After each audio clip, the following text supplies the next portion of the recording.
देश विदेश विच media Punjab TV देख रहे सारे ਸਰੋਤਿਆਂ ਨੂੰ मेरे ਵੱਲੋਂ ਗੁਰਦੀਸ਼ਪਾਲ ਕੌਰ ਬਾਜਵਾ ਵੱਲੋਂ ਅਮਰਜੀਤ ਸਿੰਘ ਸਿੱਧੂ ਵੱਲੋਂ ਸਰਦਾਰ ਕੁਲਵੰਤ ਸਿੰਘ ਧਾਲੀਵਾਲ ਵੱਲੋਂ ਤੇ ਰੇਸ਼ਮ ਭਰਾਲੇ ਵੱਲੋਂ ਵਾਹਿਗੁਰੂ ਜੀ ਕਾ ਖਾਲਸਾ ਵਾਹਿਗੁਰੂ ਜੀ ਕੀ ਫਤਿਹ।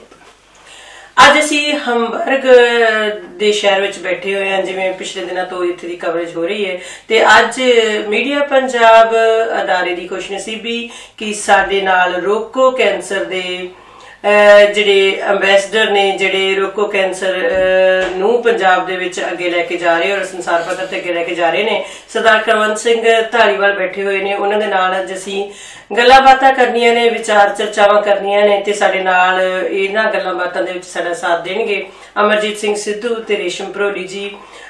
ਕੁਲਵੰਤ ਸਿੰਘ ਹੋਣਾ ਤੋਂ ਅਸੀਂ ਬਹੁਤ ਕੁਝ ਉਹ ਸਮੱਸਿਆਵਾਂ ਦੇ ਬਾਰੇ ਪੁੱਛਣਾ ਹੈ ਜਿਨ੍ਹਾਂ ਦੇ ਨਾਲ ਅੱਜ ਸਾਡਾ ਪੰਜਾਬ ਦੋ ਚਾਰ ਹੋ ਰਿਹਾ ਹੈ। ਪੰਜਾਬ ਕੀ ਸਾਰੀਆਂ ਧਰਤੀਆਂ ਇਸ ਵਿੱਚ ਉਲਝੀਆਂ ਹੋਈਆਂ ਹਨ, ਲੇਕਿਨ ਕਹਿੰਦੇ ਨੇ ਕਿ ਆਪਣੇ ਘਰ ਦਾ ਜਿਹੜਾ ਦਰਦ ਆ ਉਹ ਵੱਡਾ ਲੱਗਦਾ ਆ। ਸੋ ਇਹਨਾਂ ਦੇ ਨਾਲ ਆਪਾਂ ਗੱਲਬਾਤ ਕਰਦੇ ਆ। ਸਭ ਤੋਂ ਪਹਿਲਾਂ ਸਰਦਾਰ ਕੁਲਵੰਤ ਸਿੰਘ ਧਾਲੀਵਾਲ ਜੀ, ਤੁਹਾਡਾ ਬਹੁਤ ਬਹੁਤ ਧੰਨਵਾਦ ਕਿ ਤੁਸੀਂ ਸਾਨੂੰ ਗੱਲਬਾਤ ਕਰਨ ਲਈ ਸਮਾਂ ਦਿੱਤਾ, ਆਪਣੇ ਰੁਝੇਵਿਆਂ ਦੇ ਵਿੱਚੋਂ ਸਮਾਂ ਕੱਢ ਕੇ ਸਾਡੇ ਨਾਲ ਗੱਲਬਾਤ ਕਰਨ ਲਈ ਇੱਥੇ ਪੁੱਜੇ ਹੋ। ਔਰ ਸਭ ਤੋਂ ਪਹਿਲਾਂ ਜਿਹੜੀ ਤੁਸੀਂ ਸੰਸਥਾ ਜਿਸ ਦੇ ਨਾਂ ਨਾਲ ਤੁਸੀਂ ਅੱਜ ਪੂਰੇ ਸੰਸਾਰ ਦੇ ਵਿੱਚ ਜਾਣੇ ਜਾਂਦੇ ਹੋ, ਉਸ ਦੇ ਪਿਛੋਕੜ ਬਾਰੇ ਸਾਡੇ ਸਰੋਤਿਆਂ ਨੂੰ ਜ਼ਰੂਰ ਵਿਸਥਾਰ ਨਾਲ ਦੱਸੋ। ਦੇਖੋ ਜੀ, ਰੋਕੋ ਕੈਂਸਰ ਮੀਨਸ ਸਟਾਪ ਕੈਂਸਰ, ਵੀ ਕੈਂਸਰ ਨੂੰ ਰੋਕੋ। ਠੀਕ ਹੈ। ਇਹ ਸਾਡੇ ਇੱਕ ਬਜ਼ੁਰਗ ਨੇ ਬਣਾਈ ਸੀ, ਮਿਸਟਰ APS ਚਾਵਲਾ ਸੀ, ਜੋ ਕਿ ਕੱਪੜੇ ਦੇ ਬਹੁਤ ਧਨੀ ਵਪਾਰੀ ਸੀ ਇੰਗਲੈਂਡ ਦੇ ਵਿੱਚ। ਠੀਕ ਹੈ। ਉਹਨਾਂ ਦੀ ਵਾਈਫ ਨੂੰ ਛਾਤੀ ਦਾ ਕੈਂਸਰ ਹੋ ਗਿਆ ਜੀ ਤੇ ਉਹ ਵਿਚਾਰੀ ਔਰਤ ਬੀਬੀ ਮਨਜੀਤ ਕੌਰ ਸੀ, ਛੋਟੇ ਛੋਟੇ ਬੱਚੇ ਛੱਡ ਕੇ ਚਲੇ ਗਈ।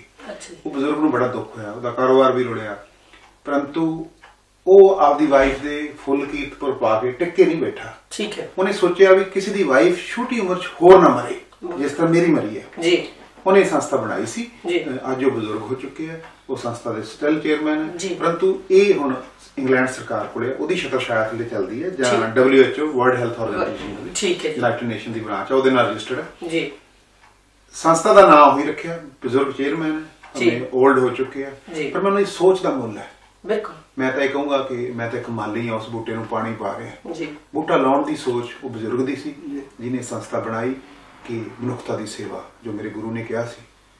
ਅਸੀਂ ਕੌਮ ਗਲਤ ਰਾਹ ਤੇ ਤੁਰੀ ਫਿਰਦੀ ਹੈ, ਮੇਰੇ ਗੁਰੂ ਨੇ ਕਿਹਾ ਸੀ ਮਨੁੱਖਤਾ ਦੀ ਸੇਵਾ, ਤੇ ਅਸੀਂ ਮਨੁੱਖਤਾ ਦੀ ਸੇਵਾ ਕਰ ਰਹੇ ਹਾਂ ਭੈਣ ਜੀ। ਬੜੀ ਵੱਡੀ ਸਕੇਲ ਤੇ ਕੰਮ ਚੱਲਿਆ ਹੈ। ਰੋਕੋ ਕੈਂਸਰ ਅੱਜ 24 ਕੰਟਰੀਆਂ ਸੇਵਾ ਕਰ ਰਹੀ ਹੈ। ਠੀਕ ਹੈ ਜੀ। ਉਹ ਗਰੀਬ ਮੁਲਕਾਂ 'ਚ ਜਿੱਥੇ ਵੀ ਸਾਫ਼ ਪਾਣੀ ਨਹੀਂਗਾ। ਅਸੀਂ ਇੰਡੀਆ ਦੀਆਂ 19 ਸਟੇਟਾਂ ਦੇ ਵਿੱਚ ਹੈ, ਉੱਥੇ ਵੀ ਸਾਡੀਆਂ ਟੀਮਾਂ ਗਈਆਂ ਨੇ, ਪਰੰਤੂ ਜਿਸ ਤਰ੍ਹਾਂ ਤੁਹਾਡੇ ਪੇਕੇ ਹੈ, ਪੰਜਾਬ ਮੇਰੇ ਪੇਕੇ ਹੈ, ਪੰਜਾਬ ਮੇਰਾ ਪਿੰਡ ਹੈ, ਪਰ ਪੇਕਿਆਂ ਤੋਂ ਇਲਾਵਾ ਇੱਕ ਬੀਬੀ ਹਰਸਿਮਰਤ ਕੌਰ ਨੇ ਸਟੇਟਮੈਂਟ ਦਿੱਤੀ ਸੀ ਪਾਰਲੀਮੈਂਟ ਦੇ ਵਿੱਚ ਜੀ ਵੀ Punjab is the world cancer capital, ਦੁਨੀਆ ਦੀ ਰਾਜਧਾਨੀ ਹੈ। ਦੇਖੋ, ਤੁਸੀਂ ਇੱਕ ਪਾਸੇ ਗੁਰੂਆਂ ਪੀਰਾਂ ਦੀ ਧਰਤੀ ਕਹਿੰਦੇ, 5 ਦਰਿਆਵਾਂ ਦੀ ਧਰਤੀ ਕਹਿੰਦੇ ਆ ਜੀ, ਪਰ ਅਸੀਂ ਫੇਲ ਹੈ ਇੱਥੇ। ਦੁਨੀਆ ਦੀ ਕੈਂਸਰ ਕੈਪੀਟਲ ਹੈ ਪੰਜਾਬ, ਤੇ 37 ਮੌਤਾਂ ਮੇਰੇ ਭਰਾਵੋ ਹਰ ਰੋਜ਼ ਹੋ ਰਹੀਆਂ ਪੰਜਾਬ ਦੇ ਵਿੱਚ। ਹਾਂ, ਜੋ ਪੰਜਾਬ ਸਰਕਾਰ ਨੇ ਇੱਕ ਫਿਗਰ ਕੱਢਿਆ ਵੀ 32,000 ਦੀ ਮੌਤ ਹੋ ਚੁੱਕੀ ਹੈ ਜੀ, 23,500 ਦਾ ਇਲਾਜ ਚੱਲ ਰਿਹਾ, 87,000 ਸ਼ੱਕੀ ਮਰੀਜ਼ ਪਾਏ ਗਏ ਪੰਜਾਬ ਦੇ ਵਿੱਚ।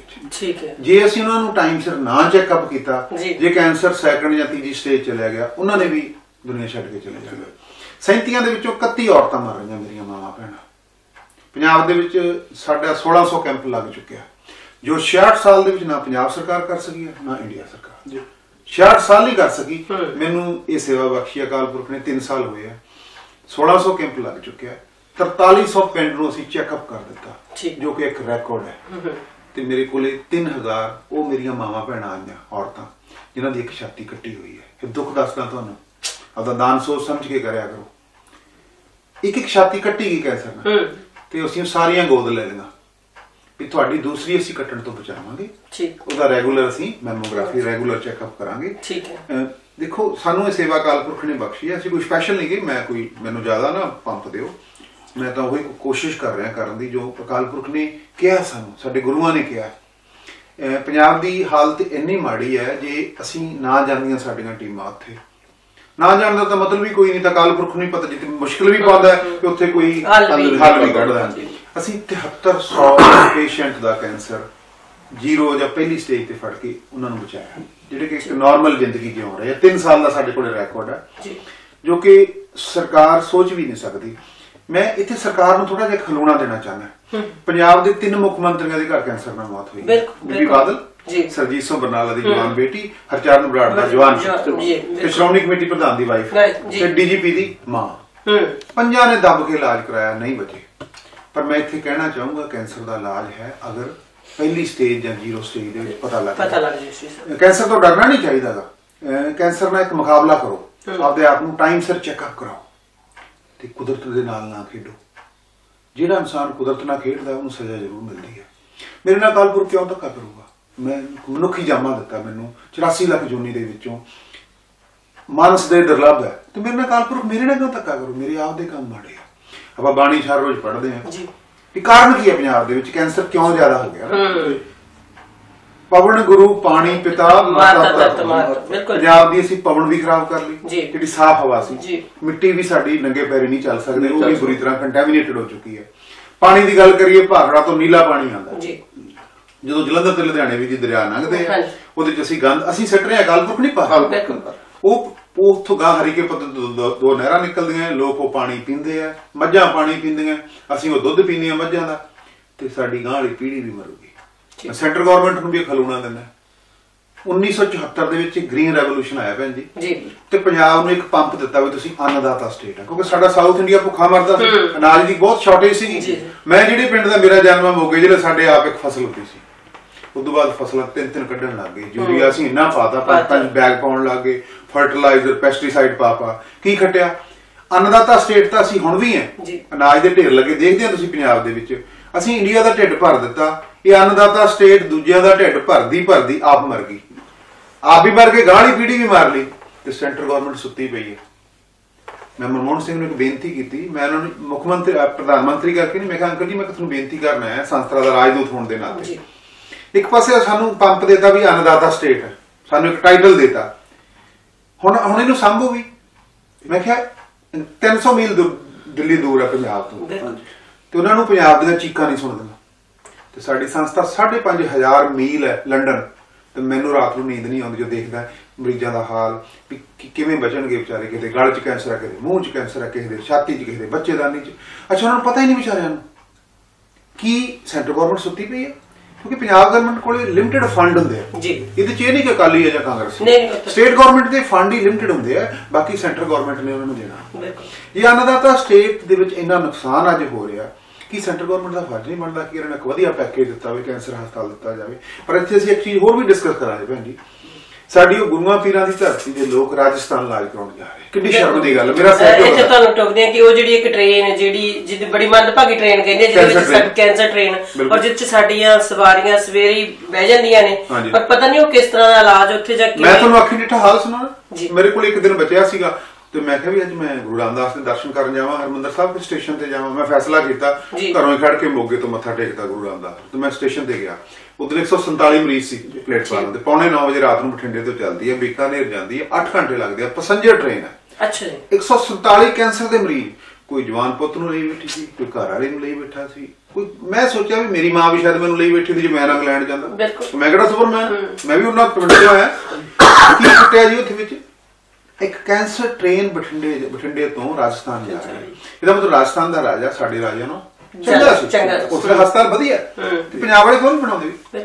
ਨਹੀਂ ਬਣੇ ਨਾ। ਪਰ ਸਾਡਾ ਸਿੱਖਾਂ ਦਾ ਵੀ ਇੱਕ ਦੋਸ਼ ਹੈ, ਆਪਾਂ ਕੱਲਿਆਂ ਦਾ ਨਹੀਂ ਮੈਂ ਦੋਸ਼ ਕੱਢਦਾ, ਅਸੀਂ ਲੋੜ ਤੋਂ ਵੱਧ ਗੁਰੂ ਘਰ ਬਣਾ ਲਏ।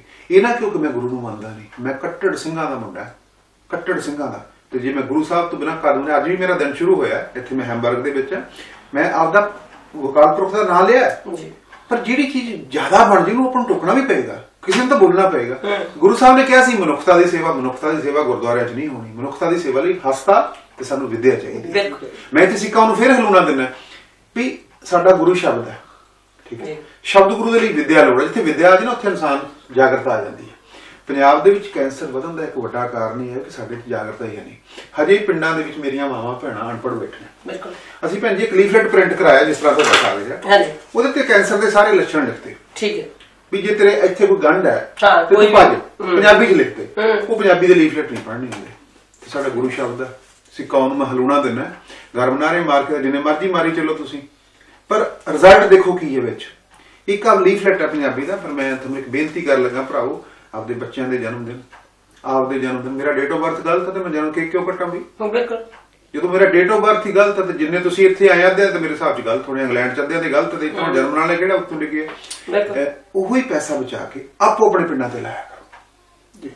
ਤੇ ਤੁਹਾਡੇ ਨਾਲੋਂ ਵੱਡਾ ਕੋਈ ਸਾਧ ਨਹੀਂ। ਨਾਲੇ ਵੀ ਕਹਿ ਦੇਣਾ ਤੁਸੀਂ ਕਿੰਨਾ ਕੰਮ ਕਰਦੇ ਹੋ ਦਿਨ ਤੋਂ ਰਾਤ, ਕੋਈ ਟੈਕਸੀ ਚਲਾਈ ਰਿਹਾ, ਕੋਈ ਫੈਕਟਰੀ 'ਚ ਕੰਮ ਕਰ ਰਿਹਾ, ਕੋਈ ਫਾਰਮ 'ਚ ਕੰਮ ਕਰ ਰਿਹਾ। ਤੁਸੀਂ ਆਪਦਾ ਦਾਨ ਸੋਚ ਸਮਝ ਕੇ ਆਪੋ ਆਪਣੇ ਪਿੰਡਾਂ ਤੇ ਲਾਇਆ ਕਰੋ, ਕਿਸੇ ਨੂੰ ਮਿਡਲਮੈਨ ਨੂੰ ਨਾ ਫੜਾਇਆ ਕਰੋ। ਤੇ ਤੁਸੀਂ 3 ਸਾਲ ਤੋਂ ਇਸ ਸੰਸਥਾ ਦੇ ਅੰਤਰਰਾਸ਼ਟਰੀ ਰਾਜਦੂਤ ਦੇ ਤੌਰ ਤੇ ਸੇਵਾ ਕਰ ਰਹੇ ਹੋ ਔਰ ਤੁਸੀਂ 3 ਸਾਲ ਸੇਵਾ ਕਰਦਿਆਂ ਤੁਹਾਨੂੰ ਬਹੁਤ ਸਾਰੇ ਦੇਸ਼ਾਂ ਵਿਦੇਸ਼ਾਂ ਦਾ ਭ੍ਰਮਣ ਕਰਨ ਦਾ ਮੌਕਾ ਮਿਲਿਆ ਹੋਣਾ, ਜਿੱਥੇ ਤੁਸੀਂ ਪਹਿਲਾਂ ਤੇ ਦੱਸੋ ਵੀ ਇਹ ਸੰਸਥਾ ਕਿੰਨੇ ਦੇਸ਼ਾਂ ਵਿੱਚ ਵਿਚਰ ਰਹੀ ਹੈ ਔਰ ਭਾਰਤ ਦੇ ਕਿਹੜੇ ਹਿੱਸਿਆਂ ਦੇ ਵਿੱਚ ਕੰਮ ਕਰ ਰਹੀ ਹੈ? ਅਸੀਂ 19 ਪੂਰੇ ਸੂਬਿਆਂ 'ਚ, ਇੱਕ ਮੇਘਾਲਿਆ ਸੂਬਾ ਆਪਣੇ ਕਲਕੱਤੇ ਦਾ, ਉੱਥੇ ਲੋਕ ਤੰਬਾਕੂ ਖਾਂਦੇ ਆ। ਹਾਂਜੀ। ਉੱਥੇ ਗਲੇ ਦਾ ਕੈਂਸਰ। ਅੱਛਾ, ਮੇਘਾਲਿਆ ਦੇ ਵਿੱਚ ਠੀਕ ਹੈ। ਹਾਂ, ਸਭ ਤੋਂ ਔਰਤਾਂ ਵੀ ਖਾਂਦੀਆਂ, ਬੰਦੇ ਵੀ ਖਾਂਦੇ। ਫਿਰ ਮੈਂ ਸਾਡੇ ਗੁਰੂ ਨੂੰ ਬਰਾਬਰ ਲੈ ਕੇ ਆਉਣਾ। ਮੇਰੇ ਗੁਰੂ ਨੇ, ਆਪਣੇ ਗੁਰੂ ਨੇ ਆਪਾਂ ਨੂੰ ਨਸ਼ਾ ਰਹਿਤ ਸਰੀਰ ਕਿਹਾ ਸੀਗਾ ਜੀ। ਬਿਲਕੁਲ, ਤੰਬਾਕੂ ਦਾ ਸਖਤ ਵਿਰੋਧ ਕੀਤਾ ਸੀਗਾ। ਜਿਹੜਾ ਲੰਗ ਕੈਂਸਰ ਆ, ਤੰਬਾਕੂ ਨਾ ਹੋਣਾ, ਇਹਦਾ ਮਤਲਬ ਅਸੀਂ ਉਹ ਆਪ ਸਹੇੜ ਰਹੇ ਹਾਂ, ਅਕਾਲ ਪੁਰਖ ਨੇ ਨਹੀਂ ਦਿੱਤਾ। ਜਿਹੜਾ ਲਿਵਰ ਦਾ ਕੈਂਸਰ ਹੈ, ਜ਼ਿਆਦਾ ਸ਼ਰਾਬ ਪੀਓਗੇ ਉਹ ਹੋਣਾ, ਠੀਕ ਹੈ। ਮੇਰੀਆਂ ਭੈਣਾਂ ਨੂੰ ਛਾਤੀ ਦਾ ਕੈਂਸਰ ਹੋਣਾ, ਉਹ ਬੱਚਿਆਂ ਨੂੰ ਦੁੱਧ ਛਾਤੀ ਤੋਂ ਤੁਸੀਂ ਪਿਲਾਉਂਦੀਆਂ ਨਹੀਂ, ਤਾਂ ਹੁੰਦਾ। ਉਹ ਦੁੱਧ ਨਿਕਲਣਾ ਜ਼ਰੂਰੀ ਹੈ। ਆਪਦੀ ਔਲਾਦ ਨੂੰ ਕੁਦਰਤ ਦੇ ਨਾਲ ਨਾ ਖੇਡੋ, ਦੁੱਧ ਬੱਚਿਆਂ ਨੂੰ ਜ਼ਰੂਰ ਛਾਤੀ ਤੋਂ ਪਿਲਾਓ। ਇਹ ਮੈਂ ਹੱਥ ਜੋੜ ਕੇ ਬੇਨਤੀ ਕਰਦਾ, ਕਿਉਂਕਿ ਦੁੱਧ ਨਿਕਲਣਾ ਬਹੁਤ ਜ਼ਰੂਰੀ ਆ। ਉਹੀ ਦੁੱਧ ਗਲ ਸੜ ਕੇ ਗੰਢਾ ਬਣਦਾ ਤੇ ਕੈਂਸਰ ਦੀ ਸਜ਼ਾ ਮਿਲੇ ਵੀ ਕਿਉਂ ਨਾ। ਤੁਸੀਂ ਕੁਦਰਤ ਨਾਲ ਖੇਡਦੇ, ਕੁਦਰਤ ਦੇ ਨਾਲ ਨਾ ਖੇਡੋ, ਬੱਚੇ ਦਾ ਹੱਕ ਹੈ, ਉਹ ਬੱਚੇ ਨੂੰ ਦੁੱਧ ਪਿਲਾਓ। ਇਹ ਮੇਰੀਆਂ ਭੈਣਾਂ ਨੂੰ, ਮਾਵਾਂ ਨੂੰ ਮੇਰੀ ਹੱਥ ਜੋੜ ਕੇ ਬੇਨਤੀ ਹੈ, ਬਹੁਤ ਨਿਮਰਤਾ ਸਹਿਤ, ਕਿਉਂਕਿ ਪੰਜਾਬ ਦੇ ਵਿੱਚ ਅਸੀਂ 100 ਔਰਤ ਨੂੰ ਚੈੱਕਅਪ ਕਰਦੇ ਹਾਂ, 5 ਨੂੰ ਛਾਤੀ ਦਾ ਕੈਂਸਰ ਨਿਕਲਦਾ। ਢਾਲੀਵਾਲ ਸਾਹਿਬ, ਤੁਸੀਂ ਇਹੀ ਗੱਲ ਕਹੀ ਸੀ ਵੀ ਜਦੋਂ ਅਸੀਂ ਉੱਥੇ ਚੈੱਕਅਪ ਕਰਦੇ ਹਾਂ ਉਹਦੇ 'ਚ ਜ਼ਿਆਦਾ ਔਰਤਾਂ ਜਿਹੜੀਆਂ ਉਹਨਾਂ ਦੀ ਗਿਣਤੀ ਵੱਧਦਾ, ਬਿਲਕੁਲ ਵੱਧ ਕਮਾਵਾ ਪੈਣਾ ਵੀ ਉਹਦਾ ਕਾਰਨ ਮੇਨ ਇਹੀ ਹੈ ਜਾਂ ਕੋਈ ਇਹਦੇ ਵਿੱਚ ਹੋਰ ਵੀ ਕਰਦਾ? ਮੈਂ ਦੱਸਦਾ ਜੀ, 37 ਮੌਤਾਂ ਪੰਜਾਬ 'ਚ ਰੋਜ਼ ਹੋ ਰਹੀਆਂ ਜੀ ਕੈਂਸਰ ਦੇ ਨਾਲ। ਉਹਦੇ 'ਚੋਂ 31 ਮੇਰੀਆਂ ਮਾਵਾਂ ਭੈਣਾਂ ਹਰ ਰੋਜ਼ ਮਰ ਰਹੀਆਂ, 6 ਬੰਦੇ ਮਰ ਰਹੇ। 31 ਦੇ ਵਿੱਚੋਂ ਅਸੀਂ ਦੇਖਿਆ ਵੀ ਕਿਹੜਾ ਜ਼ਿਆਦਾ ਕੈਂਸਰ, ਵੀ 31 ਮੌਤਾਂ ਹੋਈਆਂ ਅੱਜ, ਛਾਤੀ ਦਾ ਤੇ ਬੱਚੇ ਦਾ ਨਹੀਂ। ਠੀਕ ਹੈ। ਅੱਛਾ, ਦੋਨੋਂ ਕੈਂਸਰ ਜਿਹੜੇ ਔਰਤਾਂ ਨੇ ਬੱਚਾ ਪੈਦਾ ਕਰਨਾ ਜੀ, ਠੀਕ ਹੈ। ਇਸ ਕਰਕੇ ਔਰਤ ਵਿਚਾਰੀ ਮਰ ਰਹੀ ਹੈ ਜ਼ਿਆਦਾ ਜੀ। ਉਹਦੇ 'ਚ ਕੋਈ ਜਾਗਰਤਾ ਨਹੀਂ, ਕੋਈ ਐਕਸਰਸਾਈਜ਼ ਨਹੀਂ ਕਰ ਰਹੀਆਂ, ਕੋਈ ਮਤਲਬ ਕੋਈ ਜਾਗਰਤਾ ਹੀ ਹੈ ਨਹੀਂ ਉਹ ਵਿਚਾਰੀ ਔਰਤ ਦੇ। 3 ਬੱਚੇ ਪੈਦਾ ਕਰ ਲਏ, ਇੱਕ ਨੂੰ ਬੱਚੇ ਨੂੰ ਦੁੱਧ ਚੰਗਾ ਲਿਆ ਜਾਂ ਵਿਚਾਰੀ ਕੰਮ ਤੇ ਲੱਗ ਗਈ, ਦੂਜੇ ਨੂੰ ਬੋਤਲ ਨਾ ਪਿਆਤਾ। ਮਤਲਬ ਦੇਖੋ, ਬਾਣੀ ਦੇ ਸ਼ਬਦ ਆਉਂਦਾ, ਸੋ ਕਿਉਂ ਮੰਦਾ ਆਖੀਏ ਜਿੱਤੇ ਜੰਮੇ ਰਾਜ। ਗੁਰੂ ਸਾਹਿਬ ਨੇ ਇਹਨਾਂ ਬਾਰੇ ਇੰਨੀ ਸੋਹਣੀ ਬਾਣੀ ਲਿਖੀ ਗੁਰੂ ਨਾਨਕ ਦੇਵ ਜੀ ਨੇ, ਤੇ ਉਹ ਵਿਚਾਰੀ ਸਫਰ ਕਰ ਰਹੀ ਹੈ। ਔਰਤ ਇੱਕ ਜਨਨੀ ਹੈ, ਔਰਤ ਤੋਂ ਬਿਨਾਂ ਦੁਨੀਆ ਨਹੀਂ ਚੱਲ ਸਕਦੀ ਜੀ। ਸਾਡਾ ਵਾਰਸ ਇਸ ਵਿਚਾਰੀ ਔਰਤ ਨੇ ਪੈਦਾ ਕਰਨਾ ਹੈ। ਦੇਖੋ, ਉਹ ਅੱਜ ਸਫਰ ਕਰ ਰਹੀ ਹੈ ਤੇ ਅਸੀਂ ਸਾਰੇ ਸੁੱਤੇ ਪਏ ਹਾਂ, ਸਾਰੇ ਸੁੱਤੇ ਪਏ ਹਾਂ। ਮੈਂ ਸੰਤ ਸਮਾਜ ਨੂੰ ਇੱਕ ਖਲੋਣਾ ਦੇਣਾ ਚਾਹੁੰਦਾ ਇੱਥੇ ਵੀ ਮਨੁੱਖਤਾ ਦੀ ਸੇਵਾ ਜੁੱਤੀਆਂ ਝਾੜ ਕੇ ਨਹੀਂ ਹੋਣੀ ਜਾਂ ਝੂਠੇ ਭਾਂਡੇ ਮਾਂਜ ਕੇ ਨਹੀਂ ਹੋਣੇ। ਇੱਕ ਪਾਸੇ ਅਸੀਂ ਕੌਮ ਕਹਿੰਦੀ ਹੈ ਝੂਠ ਮਾੜੀ ਹੈ, ਫਿਰ ਮੈਂ ਆਪਦੀ ਟਰੇ ਆਪ ਸਾਫ਼ ਕਰਾਂ, ਤੁਸੀਂ ਕਿਉਂ ਕਰੋ? ਬਿਲਕੁਲ, ਆਪਦੇ ਜੁੱਤੇ ਮੈਂ ਸਾਫ਼ ਕਰਾਂ, ਤੁਸੀਂ ਆਪਦੇ ਕਰੋ। ਸੇਵਾ ਗੁਰੂ ਸਾਹਿਬ ਨੇ, ਮੇਰੇ ਚੌਥੇ ਪਾਤਸ਼ਾਹ ਨੇ, ਗੁਰੂ ਅਰਜਨ ਚੌਥੇ ਪਾਤਸ਼ਾਹ ਗੁਰੂ ਰਾਮਦਾਸ ਜੀ ਨੇ ਤੇ 5ਵੇਂ ਪਾਤਸ਼ਾਹ ਗੁਰੂ ਅਰਜਨ ਦੇਵ ਜੀ ਨੇ ਸਾਨੂੰ ਸਾਫ਼ ਲਫ਼ਜ਼ਾਂ ਦੇ ਵਿੱਚ ਕਿਹਾ। ਉਸ ਵੇਲੇ ਉਹਨਾਂ ਦੇ ਧਰਮ ਦੇ ਵਿੱਚ ਦਵਾਖਾਨੇ ਖੋਲੇ ਸੀ। ਉਹਨਾਂ ਨੇ ਇੱਕੋ ਹੀ ਗੱਲ ਕਿਹਾ ਵੀ 2 ਚੀਜ਼ਾਂ ਉਹਨਾਂ ਨੇ ਸਾਨੂੰ ਕਹੀਆਂ ਸੀ, ਸਿੱਖ ਕੌਮ ਭੁੱਲ ਗਈ ਹੈ ਵੀ ਸਭ ਤੋਂ ਉੱਤਮ ਦਾਨ ਕੀ ਹੈ? ਕਿਸੇ ਗਰੀਬ ਦੇ ਬੱਚੇ ਨੂੰ ਵਿਦਿਆ ਦਾਨ, ਕਿਉਂਕਿ ਸਾਡਾ ਗੁਰੂ ਸ਼ਬਦ ਹੈ। ਤੇ ਸਭ ਤੋਂ ਉੱਤਮ ਸੇਵਾ ਜਿਹੜੀ ਸੀ ਨਾ, ਉਹ ਮਨੁੱਖਤਾ ਦੀ, ਉਹ ਸਿੱਖ ਕੌਮ ਭੁੱਲ। ਸਾਡੇ ਤੇ ਗੁਰੂ ਸਾਹਿਬ ਇੰਨਾ ਸੋਹਣਾ ਲਿਖ ਗਏ, ਕਿਉਂ ਫੇਲ ਹੋਏ ਇੱਥੇ? ਦਾ ਕਾਰਨ ਹੈ ਕਿ 90% ਸਿੱਖ ਕੌਮ ਨੇ ਗੁਰੂ ਗ੍ਰੰਥ ਸਾਹਿਬ ਪੜ੍ਹਿਆ। ਬਿਲਕੁਲ, ਜੇ ਅਸੀਂ ਪੜ੍ਹਦੇ ਤੇ ਸਾਨੂੰ ਸਾਰਾ ਆਚਾਰਨ ਹੋ ਜਾਂਦਾ ਵੀ ਨਸ਼ਾ ਰਹਿਤ ਸੀ। ਤਾਂ ਸਾਹਿਬ, ਤੁਸੀਂ ਕਿਹਾ ਕਿ ਉਹ ਪੈਂਫਲੇਟ ਪੰਜਾਬੀ ਦੇ ਵਿੱਚ ਤੁਸੀਂ ਪੰਜਾਬ ਦੇ ਵਿੱਚ ਉਹ ਸਰਕੂਲੇਟ ਕਰਾ ਰਹੇ ਹੋ ਔਰ ਪੰਜਾਬੀ ਦੇ ਵਿੱਚ ਸਾਡੀਆਂ ਬੀਬੀਆਂ ਜੇ ਉਹ ਪੈਂਫਲੇਟ ਨਹੀਂ ਪੜ੍ਹ ਸਕਦੀਆਂ ਤੇ ਵਾਕਈ ਜਿਹੜਾ ਤੁਹਾਡਾ ਸ਼ਬਦ ਹੈ, ਕਿਉਂਕਿ ਮੈਂ ਬਹੁਤ ਘੱਟ ਥਾਂ ਤੇ ਔਰਤ ਨੂੰ ਵਿਚਾਰੀ ਦੇ ਨਾਲ ਸੰਬੋਧਨ ਕਰਦੀ ਹਾਂ ਔਰ ਤੁਸੀਂ ਬਾਰ-ਬਾਰ ਕਿਹਾ ਔਰ ਮੈਂ ਤੁਹਾਨੂੰ ਰੋਕਿਆ ਨਹੀਂ, ਕਿਉਂਕਿ ਮੈਨੂੰ ਲੱਗਦਾ ਹੈ ਕਿ ਜਿੱਥੇ ਪੰਜਾਬ ਦੇ ਵਿੱਚ ਇੰਨਾ ਅਗਿਆਨ ਔਰ ਇੰਨੀ ਗਿਆਨਹੀਨਤਾ ਹੋ ਗਈ ਹੈ ਕਿ ਪੰਜਾਬੀ ਦੇ ਪੈਂਫਲੇਟ ਅਸੀਂ ਪੜ੍ਹਨ ਜੋਗੇ ਨਹੀਂ ਹੈਗੇ, ਤੇ ਉੱਥੇ ਗੁਰੂ ਗ੍ਰੰਥ ਸਾਹਿਬ ਔਰ ਬਾਣੀ ਦਾ ਅਮਲ ਔਰ ਬਾਣੀ ਪੜ੍ਹਨੀ ਤੇ ਸਾਡੇ ਲਈ ਬਹੁਤ ਨਹੀਂ। ਸਾਡਾ ਹਰ ਚੀਜ਼ ਪੰਜਾਬ 'ਚ, ਬਾਣੀ ਸਾਰੀ ਗੁਰੂ ਸਾਹਿਬ ਨੇ ਪੰਜਾਬ 'ਚ ਲਿਖੀ ਜੀ। ਸਭ ਸਾਡੇ ਹਰਿਮੰਦਰ ਸਾਹਿਬ, ਅਨੰਦਪੁਰ ਸਾਹਿਬ ਪੰਜਾਬ 'ਚ ਹੈ। ਬਿਲਕੁਲ, ਗੁਰੂ ਸਾਹਿਬ ਨੇ ਆਪਣਾ ਪਰਿਵਾਰ ਵਾਰ ਦਿੱਤੇ ਸਾਡੇ ਲਈ। ਅਸੀਂ ਕੁਛ ਸਿੱਖਿਆ ਹੀ ਨਹੀਂ। ਅਸੀਂ ਕੌਮ ਤਾਂ ਜਿਹੜੀ ਨਿਮਰਤਾ ਦਾ ਫੰਗ ਲਾ ਕੇ ਉੱਡ ਗਈ, 2 ਮਿੰਟ ਦੂਜੇ ਦੇ ਗੱਲ ਪੈ ਜਾਂਦੇ। ਅਸੀਂ ਕੁਛ ਇਕੱਠੇ ਹੋ ਕੇ ਮਿਲ ਕੇ ਗੱਲ ਕਰ ਲਓ। 2,72,00,000 ਦੀ ਪਾਪੂਲੇਸ਼ਨ ਹੈ ਬੀਬੀ ਜੀ ਆਪਣੇ ਪੰਜਾਬ ਦੀ। 48 ਤੇ 52 ਦੀ ਰੇਸ਼ੋ ਹੈ। 48 ਮੇਰੇ ਹਿੰਦੂ ਵੀਰ, 52 ਸਿੱਖ ਹੈ। ਹਰ ਪੰਜਵੇਂ ਪੰਜਾਬੀ ਨੂੰ ਡਾਇਬੀਟੀਜ਼ ਹੈ। ਹੋਰ ਸੁਣ ਹਰ ਪੰਜਵੇਂ ਨੂੰ। ਹਾਂਜੀ ਠੀਕ ਹੈ। ਤੇ 100 ਦੇ ਵਿੱਚੋਂ 50 ਔਰਤਾਂ ਨੂੰ ਨਿਕਲਦਾ ਕੈਂਸਰ। ਤੇ ਅਸੀਂ ਬਚਾਂਗੇ ਕਿਵੇਂ? 37 ਮੌਤਾਂ ਕੈਂਸਰ ਨਾਲ ਹੋ ਰਹੀਆਂ, 30-35 ਹਰ ਰੋਜ਼ ਐਕਸੀਡੈਂਟ ਹੋ ਕੇ ਮਰ ਜਾਂਦੇ ਆ, ਕੋਈ ਸ਼ਰਾਬ ਪੀ ਕੇ ਮਰ ਜਾਂਦੇ ਆ। ਤੇ ਮੈਨੂੰ ਤਾਂ ਲੱਗਦਾ ਨਹੀਂ ਵੀ ਅਸੀਂ ਅਗਲੇ 20-25 ਸਾਲਾਂ ਦੇ ਵਿੱਚ ਸਾਡਾ ਬਣੂਗੀ। ਇੰਗਲੈਂਡ ਸਰਕਾਰ ਨੇ ਇੱਕ ਫਿਗਰ ਕੱਢਿਆ ਜੀ, ਪਿਛਲੇ ਹਫ਼ਤੇ ਮੈਂ ਉਹਨਾਂ ਲਈ ਦੌੜਿਆ 10 ਕਿਲੋਮੀਟਰ। 25,000 ਬੰਦਾ ਸੀ ਮੇਰੇ ਨਾਲ ਦੌੜਨ ਦੇ ਲਈ, ਤੇ 5 ਲੱਖ ਬੰਦਾ ਮੈਨੂੰ ਸਪੋਰਟ ਕਰਨ ਲਈ ਸੜਕਾਂ ਤੇ ਖੜਾ ਸੀ। ਕਿਉਂ ਦੌੜੇ?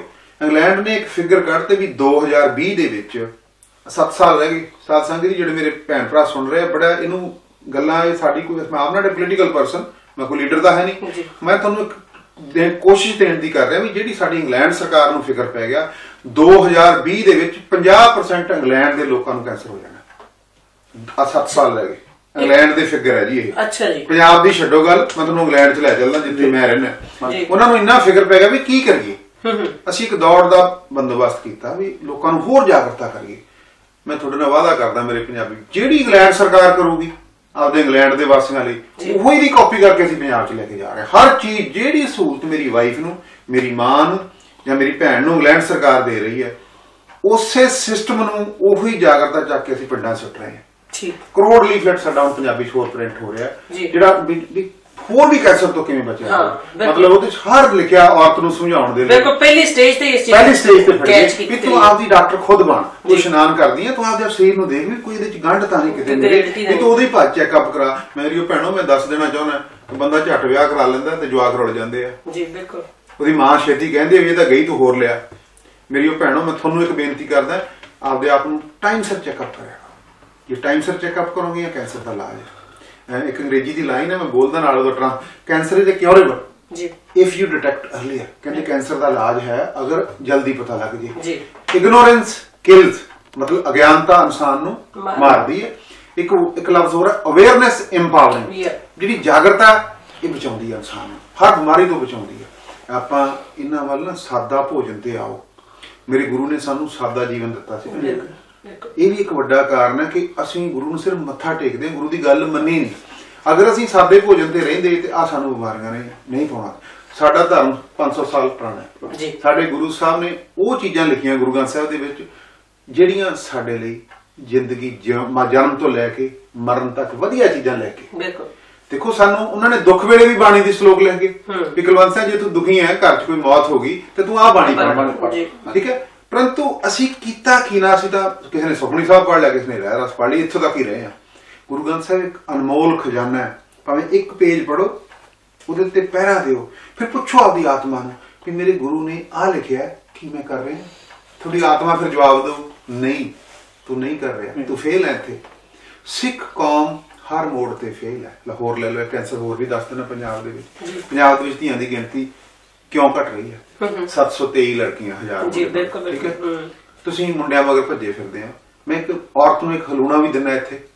ਜਿਹੜੀਆਂ ਮੇਰੀਆਂ ਬੁੱਢੀਆਂ ਮਾਂ ਬਾਪ ਆ, ਜਿਹੜੀਆਂ ਸੱਸਾਂ ਬਣੀਆਂ ਹੋਈਆਂ ਅੱਜ, ਇੱਕ ਸਾਡੇ ਇੰਗਲੈਂਡ 'ਚ ਬੀਬੀ ਨੂੰ ਨਾ ਪਹਿਲਾਂ ਲੜਕੀ ਪੈਦਾ ਹੋਈ ਤੇ ਦੂਜੀ ਵਾਰ ਉਹਨੂੰ ਬੱਚਾ ਫੇਲ ਹੋਣ ਵਾਲਾ ਸੀ। ਉਹਦੀਆਂ ਸਹੇਲੀਆਂ ਪੁੱਛਦੀਆਂ ਗੁਰਦੁਆਰੇ ਉਹਨੂੰ, ਔਰਤ ਨੂੰ, ਵੀ ਤੁਹਾਡੀ ਨੂੰਹ ਕੋਲੇ ਕੀ ਬੱਚਾ? ਨਹੀਂ, ਹਜੇ ਤਾਂ ਜਾਣਾ ਮੈਂ ਹਸਪਤਾਲ। ਬੁੜੀ ਕਹਿੰਦੀ ਆਪਦੀਆਂ ਸਹੇਲੀਆਂ ਨੂੰ। ਠੀਕ ਹੈ, ਚਲੋ 2 ਹਫ਼ਤੇ ਬਾਅਦ ਉਹਨਾਂ ਦੇ ਲੜਕੀ ਇੱਕ ਹੋਰ ਪੈਦਾ ਹੋ ਗਈ।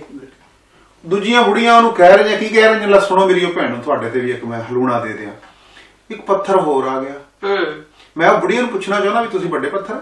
ਜੀ ਬਿਲਕੁਲ। ਇੱਕ ਧੀ ਨੂੰ, ਨੰਨੀ ਮੁੰਨੀ ਨੂੰ ਤੁਸੀਂ ਪੱਥਰ ਕਹਿੰਦੇ ਆ। ਇਹ ਵੀ ਕੈਂਸਰ ਆ ਸਾਡੀ ਸੋਸਾਇਟੀ ਦੇ ਵਿੱਚ, ਸਮਾਜ ਦੇ ਵਿੱਚ ਕੈਂਸਰ ਸਾਨੂੰ ਲੱਗ ਚੁੱਕਿਆ, ਜਿਹੜਾ ਕਿ ਔਰਤ ਨੂੰ ਬਰਾਬਰ ਹੀ ਨਹੀਂ ਸਮਝਦਾ। ਹਾਂਜੀ, ਫਿਰ ਇੱਥੇ ਫੇਲ ਹੋ ਗਏ ਜੀ। ਹਾਂਜੀ, ਦੇਖੋ, ਮੈਂ ਦੇਖੋ, ਔਰਤ ਨੂੰ ਗੁਰੂ ਨਾਨਕ ਦੇਵ ਜੀ ਨੇ ਇੰਨਾ ਉੱਚਾ ਦਰਜਾ ਦਿੱਤਾ ਤੇ ਉਹਨੂੰ ਬੁੜੀਆਂ ਖੁਦ ਔਰਤ ਪੱਥਰ ਕਹਿ ਰਹੀ ਹੈ। ਰਾਈਟ, ਮੁੰਡਿਆਂ ਦੀ ਸਾਨੂੰ ਇੰਨੀ ਭੁੱਖ ਹੈ। ਇਹਦਾ ਇੱਕ ਕਾਰਨ ਕੱਢਿਆ ਭੈਣ ਜੀ, ਮੈਂ ਪਿਛਲੇ 3 ਮਹੀਨੇ ਹੋ ਗਏ ਮੈਨੂੰ ਜਨੇਵਾ ਦੇ ਵਿੱਚ ਇੱਕ ਮੀਟਿੰਗ ਹੋਈ ਜੋ ਇਹਨਾਂ ਦੀ। ਉਹਨਾਂ ਨੇ ਮੈਨੂੰ ਇਸ ਮੁੱਦੇ ਦੇ ਉੱਤੇ ਸਪੈਸ਼ਲ ਸੱਦਿਆ ਵੀ ਪੰਜਾਬ ਦੇ ਵਿੱਚ ਇੰਨੀ ਭਰੂਣ ਹੱਤਿਆ ਕਿਉਂ ਹੋ ਰਹੀ ਹੈ। ਠੀਕ ਹੈ, ਉਹਦਾ ਵੱਡਾ ਕਾਰਨ ਕੀ ਕੱਢਿਆ? ਦਾਜ। ਬਿਲਕੁਲ। ਮੈਂ ਪੁੱਛਦਾ, ਜਿਹੜੇ ਮੈਨੂੰ ਸਰੋਤੇ ਸੁਣ ਰਹੇ ਆ, ਕਿੰਨਿਆਂ ਨੇ ਲਾਦ ਆਪਦੀ 1 ਰੁਪਏ ਨਾਲ ਵਿਆਹੀ ਹੈ? ਬਿਲਕੁਲ, ਅਸੀਂ ਇਸ ਚੀਜ਼ ਦਾ ਹਮੇਸ਼ਾ ਹੀ ਪ੍ਰਚਾਰ ਕਰਦੇ ਹਾਂ। ਨੰਬਰ 2, ਆਪਦੀਆਂ ਉਂਗਲਾਂ ਦੇਖੋ। ਇਹਦੀ ਛਾਪਾਂ ਧੀਆਂ ਵਾਲਿਆਂ ਦੀਆਂ ਕਿ ਤੁਹਾਡੀ ਆਪ ਦੀ ਕਮਾਈ ਦੀਆਂ? ਬਿਲਕੁਲ। ਫਿਰ ਕਿਉਂ ਮੱਥੇ ਟੇਕਦੇ ਆ ਗੁਰੂ ਗ੍ਰੰਥ ਸਾਹਿਬ ਨੂੰ? ਇੱਕ ਪਾਸੇ ਸਿੱਖ ਕਹੋ ਕਿ ਅਕਾਲ ਪੁਰਖ ਤੋਂ ਮੰਗੋ, ਦੇ ਕੇ ਨਹੀਂ ਪਤਾਉਂਦਾ, ਫਿਰ ਧੀਆਂ ਵਾਲਾ ਤਾਂ ਕਿਉਂ ਮੰਗਦੇ ਆ? ਗੁਰੂ ਗ੍ਰੰਥ ਸਾਹਿਬ ਦੀ ਹਜ਼ੂਰੀ ਤੁਸੀਂ ਐਂ ਕਰਦੇ ਆ, ਧੀ ਵਾਲੇ ਮੂਹਰੇ ਗੁਰੂ ਗ੍ਰੰਥ ਸਾਹਿਬ ਦੀ ਹਜ਼ੂਰੀ ਚ ਜਿਸ ਨੂੰ ਸਿੱਖ ਕੌਮ ਜਾਗਦੀ ਜੋਗਦੀ ਸਰੂਪ ਮੰਨਦੀ ਹੈ, ਕੀ ਫਾਇਦਾ ਯਾਰ?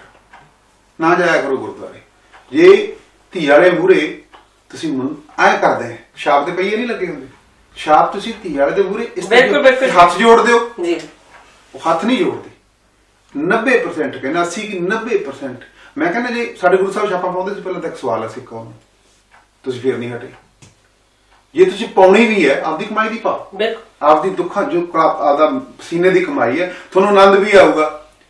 ਤੇ ਜੇ ਕਿਸੇ ਦੇ ਭਾਈ ਆਪਦੀ ਨੂੰਹ ਨੂੰ ਮੋੜਦੇ ਹੋਣੇ ਲਾ ਕੇ, ਅੱਜ ਤੋਂ ਕੋਈ ਸਿੱਖੋ ਵੀ ਸਾਥੋਂ। ਕੱਲਾ ਸਾਨੂੰ ਇਹ ਨਾ ਕਿਹਾ ਕਰੋ ਬਹੁਤ ਵਧੀਆ ਕੰਮ ਕਰਦੇ, ਤੁਸੀਂ ਵੀ ਕਰੋ, ਅਸੀਂ ਤੁਹਾਡੇ ਲਈ ਕਿਉਂ ਰੌਲਾ ਪਾ ਰਹੇ ਹਾਂ? ਕਿਉਂਕਿ ਅਸੀਂ ਗਲਤ ਪਾਸੇ ਜਾ ਰਹੇ ਹਾਂ। 500 ਬੰਦਾ ਇਕੱਠਾ ਕਰ ਲੈਂਦੇ, 500 ਬੰਦਾ ਇਕੱਠਾ ਕਰ ਲੈਂਦੇ। ਇੱਕ ਸਵਾਲ ਕਰਦਾ ਭੈਣ, ਮੰਨ ਲਓ ਤੁਹਾਡੀ ਬੇਟੀ ਡਾਕਟਰ, ਮੇਰਾ ਬੇਟਾ ਡਾਕਟਰ, ਉਹਨਾਂ ਦਾ ਪਰਿਸ਼ਤਾ ਕਰਦੇ ਹਾਂ। ਪਹਿਲਾਂ ਸਾਡੇ ਇੰਗਲੈਂਡ ਦੇ ਵਿੱਚ ਜਾਂ ਇੱਥੇ ਨਾ ਬੇਟੇ ਬੇਟੀ ਨੂੰ ਡਾਕਟਰ ਬਣਾਉਣ ਲਈ 50,000 ਯੂਰੋ ਚਾਹੀਦਾ। ਤੁਸੀਂ ਵੀ ਡਾਕਟਰੀ ਤੇ 50,000 ਯੂਰੋ ਲਾਤਾ, ਮੈਂ ਵੀ ਲਾਤਾ। ਮੁੜ ਕੇ ਕੁੜੀ ਦੀ ਸਾਡੇ ਘਰ ਆ ਗਈ, ਤਨਖਾਹ ਸਾਰੀ ਉਮਰ ਕੁਲਵੰਤ ਸਿੰਘ ਖਾਓ, ਫਿਰ ਮੈਂ ਤੁਹਾਡਾ ਲੱਖ ਯੂਰੋ ਵਿਆਹ ਤੇ ਲਵਾਵਾਂ। ਕੀ ਇਹ ਗੁਰੂ ਸਾਹਿਬ ਨੇ ਕਿਹਾ? ਮੈਂ ਸਵਾਲ ਕਰਦਾ ਸਿੱਖ ਕੌਮ ਨੂੰ, ਸੋਚੋ ਜੋ ਬੈਠੇ ਸਾਨੂੰ ਸੁਣਦੇ ਆ, ਵੀ ਤੁਸੀਂ ਇੱਕ ਵਾਅਦਾ ਕਰ ਸਕਦੇ ਆ ਵੀ ਅਸੀਂ ਆਪਦੀ ਲਾਦ ਨੂੰ 1 ਰੁਪਏ ਨਾਲ ਵਿਆਹਾਂਗੇ? ਨਹੀਂ, ਤੁਸੀਂ ਮੋਰਲੀ ਬੈਂਕਰਫਟ ਹੋ ਚੁੱਕੇ, ਤੁਹਾਡੀ ਅੰਦਰ ਆਤਮਾ ਹੀ ਨਹੀਂ ਰਹੀ। ਜੇ ਕਿਤੇ 2 ਪੁੱਤ ਸੀਗੇ, ਚਲੋ ਇੱਕ ਤਾਂ ਵਿਆਹ ਲਿਆ ਸੀ, ਛੱਡਤਾ, ਦੂਜੇ ਦਾ ਹੀ ਸਾਡੇ ਨਾਲ ਵਾਅਦਾ ਕਰ ਲਓ ਅੱਜ ਸਾਨੂੰ ਸੁਣ ਕੇ ਕਿ ਮੈਂ 5 ਬੰਦਿਆਂ ਨਾਲ ਕੜਾਹ ਪ੍ਰਸ਼ਾਦ ਦੀ ਦੇਗ ਲੈ ਕੇ 4 ਲਾਵਾਂ ਲੈ ਕੇ ਘਰੋਂ ਹੀ ਉੱਥੋਂ ਗੁਰਦੁਆਰੇ ਵਾਪਸ ਆ ਜਾਊਂਗਾ, ਤੇ ਉਹੀ ਪੈਸਾ ਬਚਾ ਕੇ ਆਪੋ ਆਪਣੇ ਪਿੰਡਾਂ ਤੇ ਅੱਛੇ ਕੰਮਾਂ ਤੇ। ਬਿਲਕੁਲ ਬਿਲਕੁਲ ਬਿਲਕੁਲ ਜੀ, ਬਿਲਕੁਲ। ਹਾਂਜੀ ਧਾਰੀਵਾਲ ਸਾਹਿਬ, ਇਹਨਾਂ ਦੇ ਨਾਲ ਹੀ ਸਾਨੂੰ ਇਹ ਵੀ ਸਾਡੇ ਮੀਡੀਆ ਪੰਜਾਬ ਦੇ ਸਰੋਤਿਆਂ ਨੂੰ ਦੱਸੋ ਕਿ ਕਿੰਨੇ ਤਰ੍ਹਾਂ ਦਾ, ਕਿੰਨੀ ਕਿਸਮ ਦਾ ਕੈਂਸਰ ਹੁੰਦਾ ਹੈ? ਹਾਂਜੀ ਵੀਰ ਜੀ, ਮੈਂ ਪੰਜਾਬ ਦੇ ਵਿੱਚ 3 ਬਹੁਤ ਕਾਮਨ ਕੈਂਸਰ ਪਾਏ ਗਏ ਹੈ ਸਾਡੇ ਕੋਲ। 1600 ਕੈਂਪਾਂ ਸਾਡੇ ਕੋਲ ਜਿਹੜਾ ਮਰੀਜ਼ ਆਇਆ, ਨੰਬਰ 1 ਹੈ ਬ੍ਰੈਸਟ ਕੈਂਸਰ, ਨੰਬਰ 2 ਹੈ ਬੱਚੇਦਾਨੀ ਦਾ ਕੈਂਸਰ, ਨੰਬਰ 3 ਜਿਹੜਾ ਬੰਦਿਆਂ ਦੇ ਵਿੱਚ ਹੁੰਦਾ ਪ੍ਰੋਸਟੇਟ ਕੈਂਸਰ, ਪਿਸ਼ਾਬ ਵਾਲੀ ਜਗ੍ਹਾ ਦਾ। ਇਹ ਤਿੰਨੇ ਕੈਂਸਰਾਂ ਦਾ ਇਲਾਜ ਹੈ, ਮੈਂ ਜ਼ੋਰ ਦੇ ਕੇ ਕਹਿ ਰਿਹਾ, ਜੇ ਇਹਦਾ ਜਲਦੀ ਪਤਾ ਲੱਗ ਜੇ। ਜੇ ਕਿਸੇ ਮੇਰੇ ਭੈਣ ਭਰਾ ਨੂੰ ਰਾਤ ਨੂੰ ਉੱਠ ਕੇ ਵਾਰ-ਵਾਰ ਪਿਸ਼ਾਬ ਜਾਂਦਾ ਕਰਨ, ਉਹਨੂੰ ਪ੍ਰੋਸਟੇਟ ਕੈਂਸਰ ਦੇ ਲੱਛਣ ਹੈ, ਤੇ ਉਹਨੂੰ ਬਹੁਤ ਸਿੰਪਲ ਟੈਸਟ, ਉਹਨੂੰ PSA ਟੈਸਟ ਕਹਿੰਦੇ ਨੇ, ਜਲਦੀ ਕਰਾਓ, ਉਹਦਾ ਕੈਂਸਰ ਦਾ ਇਲਾਜ ਹੈ ਸਕਸੈਸਫੁਲ। ਤਿੰਨੇ ਕੈਂਸਰ 85% ਹੈ ਪੰਜਾਬ 'ਚ ਜਿਨ੍ਹਾਂ ਦਾ ਮੈਂ ਨਾਂ ਲਿਆ। ਇਹ ਸਾਡੇ ਕੋਲੇ ਪਹੁੰਚੇ ਆ ਲੋਕ, ਉਹਨਾਂ ਦੇ ਆਧਾਰ ਤੇ ਸਾਡੇ ਕੋਲੇ ਫਿਗਰ ਹੈ, ਇਹੀ ਅਸੀਂ ਪੰਜਾਬ ਗਵਰਨਮੈਂਟ ਨੂੰ ਫਿਗਰ ਦਿੱਤੇ ਆ। ਅਸੀਂ ਜਿਹੜਾ ਸਾਡਾ ਹਸਪਤਾਲ ਖੋਲਿਆ 18 ਅਪ੍ਰੈਲ ਨੂੰ ਦੋਹਰੇ ਪਿੰਡ ਦੇ ਵਿੱਚ ਬਾਬੇ ਕੇ, ਉਹ 500 ਬੈੱਡ ਦਾ ਜੀ, ਉਹਦੇ ਵਿੱਚ ਅਸੀਂ ਤਿੰਨੇ ਕੈਂਸਰਾਂ ਨੂੰ ਹੱਥ ਪਾਇਆ ਜੀ। ਜੇ ਕਿਸੇ ਨੂੰ ਬਲੱਡ ਕੈਂਸਰ ਹੋ ਗਿਆ, ਬ੍ਰੇਨ ਦਾ ਹੋ ਗਿਆ, ਮੈਂ ਉੱਥੇ ਬੇਨਤੀ ਵੀ ਕਰੂੰਗਾ, ਜਾਂ ਮਿਹਦੇ ਦਾ ਕੈਂਸਰ ਹੋ ਗਿਆ, ਉੱਥੇ ਮਰੀਜ਼ ਨੂੰ ਰੋਲੋ ਨਾ, ਉਹਨੇ ਚਲੇ ਜਾਣਾ, ਉਹਦੀ ਸੇਵਾ ਕਰੋ, ਕਿਉਂਕਿ ਪੰਜਾਬ ਦੇ ਡਾਕਟਰ ਵਿਚੜ ਹੈ, ਤੁਹਾਡਾ ਤਾਂ ਬੰਦਾ ਵੀ ਚਲੇ ਜਾਣਾ, ਤੇ ਤੁਹਾਡਾ ਇੱਕ ਜ਼ਮੀਨ ਦੇ ਕਿੱਲੇ ਤੇ ਅੰਗੂਠਾ ਵੀ ਲਵਾ ਦੇਣਾ। ਉਹ ਡਾਕਟਰਾਂ ਚ ਮਨੁੱਖਤਾ ਨਹੀਂ ਗੀ। ਜਿਹੜਾ ਡਾਕਟਰ ਹੈ ਨਾ, ਮੈਂ ਇਹਨੂੰ ਦੂਜਾ ਰੱਬ ਮੰਨਦਾ, ਕਿਉਂਕਿ ਜਿਹੜਾ ਮਰੀਜ਼ ਮੇਰੇ ਕੋਲੇ ਆਉਂਦਾ ਉਹਨੂੰ ਕਿੰਨੀ ਆਸ ਹੁੰਦੀ ਹੈ ਮੈਨੂੰ ਠੀਕ ਕਰ ਦੂਗਾ, ਤੇ ਮੈਂ ਉਹਨੂੰ ਲੁੱਟਾਂ ਆਏ ਨੂੰ, ਤੇ ਮੇਰੇ ਨਾਲ ਵੱਡਾ ਬੁੱਚੜ ਹੋਰ ਕੌਣ ਹੋ ਸਕਦਾ? ਸੋਚੋ ਕੁਛ ਜਾ ਕੇ। ਪਲੀਜ਼ ਮੈਂ ਇੱਕ ਬੇਨਤੀ ਕਰਨੀ ਚਾਹੁੰਦਾ ਤੁਹਾਨੂੰ ਸਾਰੇ ਭੈਣ ਭਰਾਵਾਂ ਨੂੰ, ਇੱਥੋਂ ਵਾਲਿਆਂ ਨੂੰ, ਤੁਸੀਂ ਮੈਨੂੰ ਬਹੁਤ ਸਪੋਰਟ ਕੀਤੀ ਹੈ ਪੰਜਾਬ ਦੇ ਲਈ, ਮੈਂ ਤੁਹਾਡੇ ਨਾਲ ਹਾਂ। ਜਿੰਨਾ ਚਿਰ ਮੈਂ ਇਸ ਅਹੁਦੇ ਤੇ ਹਾਂ, ਮੈਂ ਪੰਜਾਬ ਦੀ ਬਾਂਹ ਨਹੀਂ ਛੱਡੂੰਗਾ। ਮੈਂ ਸਾਡੇ ਬੋਰਡ ਦੇ ਕੋਲੋਂ ਅਗਲੇ 3 ਸਾਲ ਦੀ ਇੱਕ ਪਲਾਨ ਬਣਾਈ ਹੈ ਪੰਜਾਬ ਲਈ। ਅਸੀਂ 1600 ਕੈਂਪ ਲੱਗ ਚੁੱਕਿਆ, 12,783 ਪਿੰਡ ਹੈ ਪੰਜਾਬ ਦਾ, ਤੇ ਸਿਰਫ 4300 ਪਿੰਡ ਅਸੀਂ ਚੈੱਕਅਪ ਕੀਤਾ ਹਜੇ। ਬਾਕੀ ਸਾਡੇ ਕੋਲੇ ਹਜੇ 66% ਰਹਿੰਦੇ ਹੈ, ਉਹ ਅਗਲੇ 3 ਸਾਲਾਂ ਛੱਡਣਾ ਵਾਅਦਾ ਐਨ ਮੁਕੰਮਲ ਕਰ ਦਿਆਂਗੇ। ਅਸੀਂ 1500 ਕੈਂਪ ਸਾਡੇ ਜਿਹੜੇ ਬ੍ਰਿਟਿਸ਼ ਗਵਰਨਮੈਂਟ ਨੇ ਸਾਨੂੰ ਮਨਜ਼ੂਰ ਕੀਤਾ ਵੀ NRIਆਂ ਤੋਂ ਕੋਈ ਸਪੋਰਟ ਲਓ। 500 ਕੈਂਪ ਇਸ ਸਾਲ ਜੀ, 500 2014, 500 2015 ਦੇ ਵਿੱਚ। ਇੱਕ ਸਾਡਾ ਹਸਪਤਾਲ ਫਿਰੋਜ਼ਪੁਰ ਦੇ ਵਿੱਚ ਤਿਆਰ ਹੈ ਬਿਲਕੁਲ, ਉਹਦੇ ਵਿੱਚ ਸਿਰਫ ਅਸੀਂ ਇੱਥੋਂ ਉੱਪਰ ਦੇ ਕੈਂਸਰ ਦੇਖਾਂਗੇ, ਗਲ ਦਾ ਕੈਂਸਰ, ਨੱਕ ਦਾ, ਮੂੰਹ ਦਾ, ਸਿਰ ਦਾ, ਉਹ ਸਿਰਫ ਉੱਥੇ ਉਹਦਾ ਇਲਾਜ ਹੋਏਗਾ। ਮੈਂ ਇੱਥੇ ਸਰਕਾਰ ਨੂੰ ਥੋੜੀ ਜਿਹੀ ਵਧਾਈ ਦੇਣੀ ਚਾਹੁੰਦਾ, ਜਿਹਨੇ ਸਾਡਾ ਰੌਲਾ ਸੁਣ ਕੇ, ਅਸੀਂ ਇੰਗਲੈਂਡ ਤੋਂ ਜਾ ਕੇ ਰੌਲਾ ਪਾਇਆ, ਸੰਸਥਾ ਤਾਂ ਪਹਿਲਾਂ ਦੀ ਚੱਲਦੀ ਸੀ, ਰੌਲਾ ਮੈਂ ਜਦੋਂ ਦਾ ਮੈਂ ਬਣਿਆ, ਮੈਂ ਕਿਹਾ ਨਹੀਂ ਯਾਰ, ਮੈਂ ਤਾਂ ਆਪਦੇ ਘਰ ਜਾਣਾ, ਪਿੰਡ ਜਾਣਾ। 1.5 ਲੱਖ ਰੁਪਇਆ ਦਵਾਈ ਦੇ ਰੂਪ ਚ, ਜਿਹਨੂੰ ਅਸੀਂ ਕੈਂਸਰ ਕੱਢ ਲੈਂਦੇ ਸਾਡੇ ਕੈਂਪ ਦੇ ਵਿੱਚੋਂ, 1.5 ਲੱਖ ਰੁਪਇਆ ਸਰਕਾਰ ਦਿੰਦੀ ਹੈ ਦਵਾਈ, ਉਹਦਾ ਇਲਾਜ ਫ੍ਰੀ, ਤੇ 20,000 ਰੁਪਇਆ ਸ਼੍ਰੋਮਣੀ ਕਮੇਟੀ ਦਿੰਦੀ ਹੈ। ਕੋਈ ਕਾਰਡ ਬਣਦਾ ਉਹਦਾ ਜਾਂ ਕਿਸ ਤਰ੍ਹਾਂ? ਨਹੀਂ, ਇੱਕ ਫਾਰਮ ਭਰਦੇ ਆ, ਸਾਡੀਆਂ ਬੱਸਾਂ ਦੇ ਵਿੱਚ ਹੀ ਫਾਰਮ ਹੁੰਦਾ, ਤੁਹਾਡੇ ਪਿੰਡ ਸਾਡੀ ਟੀਮ ਜਾਊਗੀ, ਤੇ ਕਿਉਂਕਿ 3 ਰਿਪੋਰਟਾਂ ਤਾਂ ਅਸੀਂ ਉਸੇ ਦਿਨ ਦੇ ਦੇਣੀਆਂ। ਠੀਕ ਹੈ, ਥੋੜਾ ਜਿਹਾ ਮੈਂ ਕੈਂਪ ਦਾ ਹਵਾਲਾ ਦੇ ਦਿੰਦਾ, ਕੈਂਪ ਇਹੀ ਹੈ। ਮੰਨ ਲਓ ਵੀਰ ਜੀ ਰੇਸ਼ਮ ਸਿੰਘ ਦੇ ਪਿੰਡ ਸਾਡੀ ਟੀਮ ਜਾਂਦੀ ਹੈ, ਸਾਡੀ ਟੀਮ ਇਹਨਾਂ ਦੇ 9 ਵਜੇ ਪਹੁੰਚ ਜੂਗੀ, ਅਸੀਂ ਇਹਨਾਂ ਦੇ ਸਾਰੇ ਪਿੰਡ ਦਾ ਬਲੱਡ ਪ੍ਰੈਸ਼ਰ ਚੈੱਕਅਪ ਕਰਾਂਗੇ, ਠੀਕ ਹੈ ਸਭ ਦੀ ਸ਼ੂਗਰ ਤੇ ECG ਉਹਦੀ ਕਰਾਂਗੇ ਜਿਹਨੂੰ ਕੋਈ ਘਬਰਾਹਟ ਆਉਂਦੀ ਹੈ ਦਿਲ ਦੀ ਹੁੰਦੀ ਦਿਲ ਦੀ ਠੀਕ ਹੈ ਬਾਕੀ ਫਿਰ ਜਦੋਂ ਮਾਵਾਂ ਭੈਣਾਂ ਆ ਜਾਂਦੀਆਂ ਉਹਨਾਂ ਨੂੰ ਅਸੀਂ 40 ਸਾਲ ਤੋਂ ਘੱਟ ਦੀ ਸਕਰੀਨਿੰਗ ਨਹੀਂ ਕਰ ਸਕਦੇ ਜਿਹੜੀ ਛਾਤੀ ਦੀ ਸਕਰੀਨਿੰਗ ਹੈ ਠੀਕ ਹੈ ਇੱਕ ਕਾਨੂੰਨ ਹੈ 40 ਸਾਲ ਤੋਂ ਉੱਤੇ ਹੀ ਕਰ ਸਕਦੇ ਆ 40 ਸਾਲ ਤੋਂ ਘੱਟ ਉਹਦੀ ਕਰਾਂਗੇ ਜਿਹਦੀ ਮਾਂ ਨੂੰ ਕੈਂਸਰ ਸੀ ਜਿਹਦੀ ਨਾਨੀ ਨੂੰ ਕੈਂਸਰ ਸੀ ਜਿਹਦੇ ਪਰਿਵਾਰ 'ਚ ਕੈਂਸਰ ਬੱਚਿਆਂ ਨੂੰ ਉਹਨਾਂ ਦਾ ਜੀ ਦੂਸਰਾ ਉਹਨੂੰ ਕਰਾਂਗੇ ਜਿਹੜੀ ਔਰਤ ਨੇ ਕਹਿਤਾ ਵੀ ਮੇਰੀ ਛਾਤੀ 'ਚੋਂ ਖੂਨ ਆਉਂਦਾ ਮੇਰੀ ਛਾਤੀ 'ਚ ਗੰਢ ਹੈ ਪਰ ਇੱਥੇ ਡਰਨ ਦੀ ਲੋੜ ਨਹੀਂ ਹਰ ਗੰਢ ਕੈਂਸਰ ਨਹੀਂ ਹੁੰਦੀ ਮੇਰੀ ਭੈਣੋ ਜੇ ਕਿਸੇ ਦੇ ਗੰਢ ਹੈ ਇਹ ਡਰ ਨਾ ਜਾਇਓ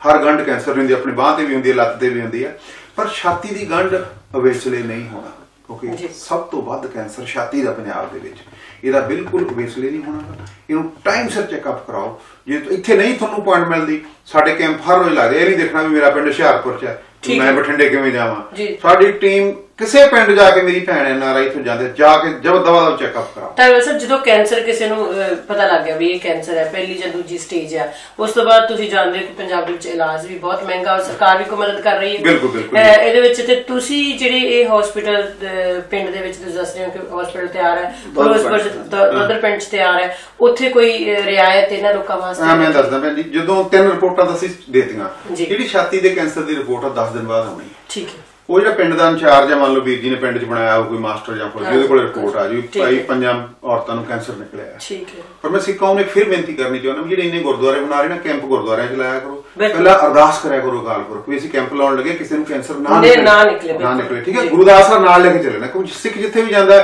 ਗੁਰੂ ਬਰਾਬਰ ਜਾਂਦਾ ਸਾਡੇ ਕੋਈ ਵੀ ਕੰਮ ਕਰਨਾ ਗੁਰਦਾਸਰਾ ਲੈ ਕੇ ਕਰੋ ਉਹ 10 ਦਿਨ 'ਚ ਇਹਨਾਂ ਨੂੰ ਰਿਪੋਰਟ ਆ ਜਾਏਗੀ ਉਹ ਉਸੇ ਵਕਤ ਉਹ ਔਰਤ ਦਾ ਜਿਹਨੂੰ ਕੈਂਸਰ ਨਿਕਲਿਆ ਉਹਦਾ ਇਲਾਜ ਫ੍ਰੀ ਹੈ ਠੀਕ ਹੈ 5 ਸਾਨੂੰ ਹਸਪਤਾਲ ਦਿੱਤੇ ਸਾਡੇ ਹਸਪਤਾਲ 'ਚ ਆ ਜਾਓ ਫਿਰੋਜ਼ਪੁਰ ਭੇਜ ਦਿੰਦੇ ਆ ਫਰੀਦਕੋਟ ਭੇਜ ਦਿੰਦੇ ਆ ਉਹਦਾ 1.5 ਲੱਖ ਰੁਪਏ ਤੱਕ ਸਰਕਾਰ ਨੇ ਬਿਲਕੁਲ ਮੁਫਤ ਇਲਾਜ ਕਰਨਾ ਇੰਨੇ ਦੇ ਵਿੱਚ ਛਾਤੀ ਦੇ ਕੈਂਸਰ ਦਾ ਬੱਚੇਦਾਨੀ ਦੇ ਕੈਂਸਰ ਦਾ ਇਲਾਜ ਬਿਲਕੁਲ 1,25,27 ਚ ਹੋ ਜਾਂਦਾ ਹੈ ਕੈਮੀਕਲ ਥੈਰੇਪੀ ਜੋ ਵੀ ਹੋਣੀ ਹਾਂਜੀ ਕੀਮੋਥੈਰੇਪੀ ਕਹਿੰਦੇ ਆ ਉਹਨੂੰ ਕਿਸੇ ਨੇ ਕਈਆਂ ਔਰਤਾਂ ਦੀ ਛਾਤੀ ਕੱਟਣੀ ਵੀ ਪੈ ਜਾਂਦੀ ਹੈ ਜੇ ਬਸ ਵਧਿਆ ਹੋਵੇ ਠੀਕ ਹੈ ਵੀ ਕਿਤੇ ਹੋਰ ਨਾ ਖਿਲਰ ਜੇ 20,000 ਰੁਪਇਆ ਸ਼੍ਰੋਮਣੀ ਕਮੇਟੀ ਦੇ ਦਿੰਦੀ ਹੈ ਵੀ ਘਰ ਦਾ ਵਿਚਾਰੇ ਗਰੀਬ ਨੂਨ ਤੇਲ ਲੈ ਕੇ ਆ ਜਾਣਗੇ ਠੀਕ ਹੈ ਇਹ ਤੁਸੀਂ ਮੇਰੇ ਮਗਰ ਜਿਹੜਾ ਜਾਂ ਅਸੀਂ ਰੌਲਾ ਹੀ ਇੰਨਾ ਪਾਇਆ ਤੇ ਉਹਨਾਂ ਦੇ ਗੋਡੇ ਟਿਕਾਏ ਵੀ ਕੁਝ ਕਰੋ ਲੋਕਾਂ ਲਈ ਮਰ ਜਾਣਗੇ ਲੋਕ ਕਿਉਂਕਿ ਹਰ ਬੰਦੇ ਦੇ ਤਾਂ ਪਹੁੰਚ ਨਹੀਂ ਚੱਕ ਕੇ ਅਮਰੀਕਾ ਲੈ ਤਾਂ ਸਾਹਿਬ ਇਦਾਂ ਨਾ ਕੋਈ ਵੀ ਜੇ ਰਿਆਇਤ ਸਾਨੂੰ ਮਿਲਦੀ ਹੈ ਤੇ ਆਮ ਬੰਦੇ ਨੂੰ ਲੈਣੀ ਬੜੀ ਮੁਸ਼ਕਲ ਹੋ ਜਾਂਦੀ ਕੀ ਤੁਸੀਂ ਉਹਦੇ ਵਿੱਚ ਕੋਈ ਮਦਦ ਕਰਦੇ ਹੋ? ਹਾਂ ਬਿਲਕੁਲ ਜੀ ਸਾਡੀ ਟੀਮ ਫਾਰਮ ਨੇ ਜੀ ਹੁਣ ਸਰਕਾਰ ਨੂੰ ਇੱਥੇ ਮੈਂ ਕਹੂੰਗਾ ਕਿ 2 ਹਫ਼ਤੇ ਦੇ ਵਿੱਚ ਉਹ ਸਾਰਾ ਮਨਜ਼ੂਰ ਹੋ ਜਾਂਦਾ ਕਿਉਂਕਿ ਕੈਂਸਰ ਦੇ ਮਰੀਜ਼ ਦੀ ਉਮਰ ਬੜੀ ਛੋਟੀ ਹੁੰਦੀ ਹੈ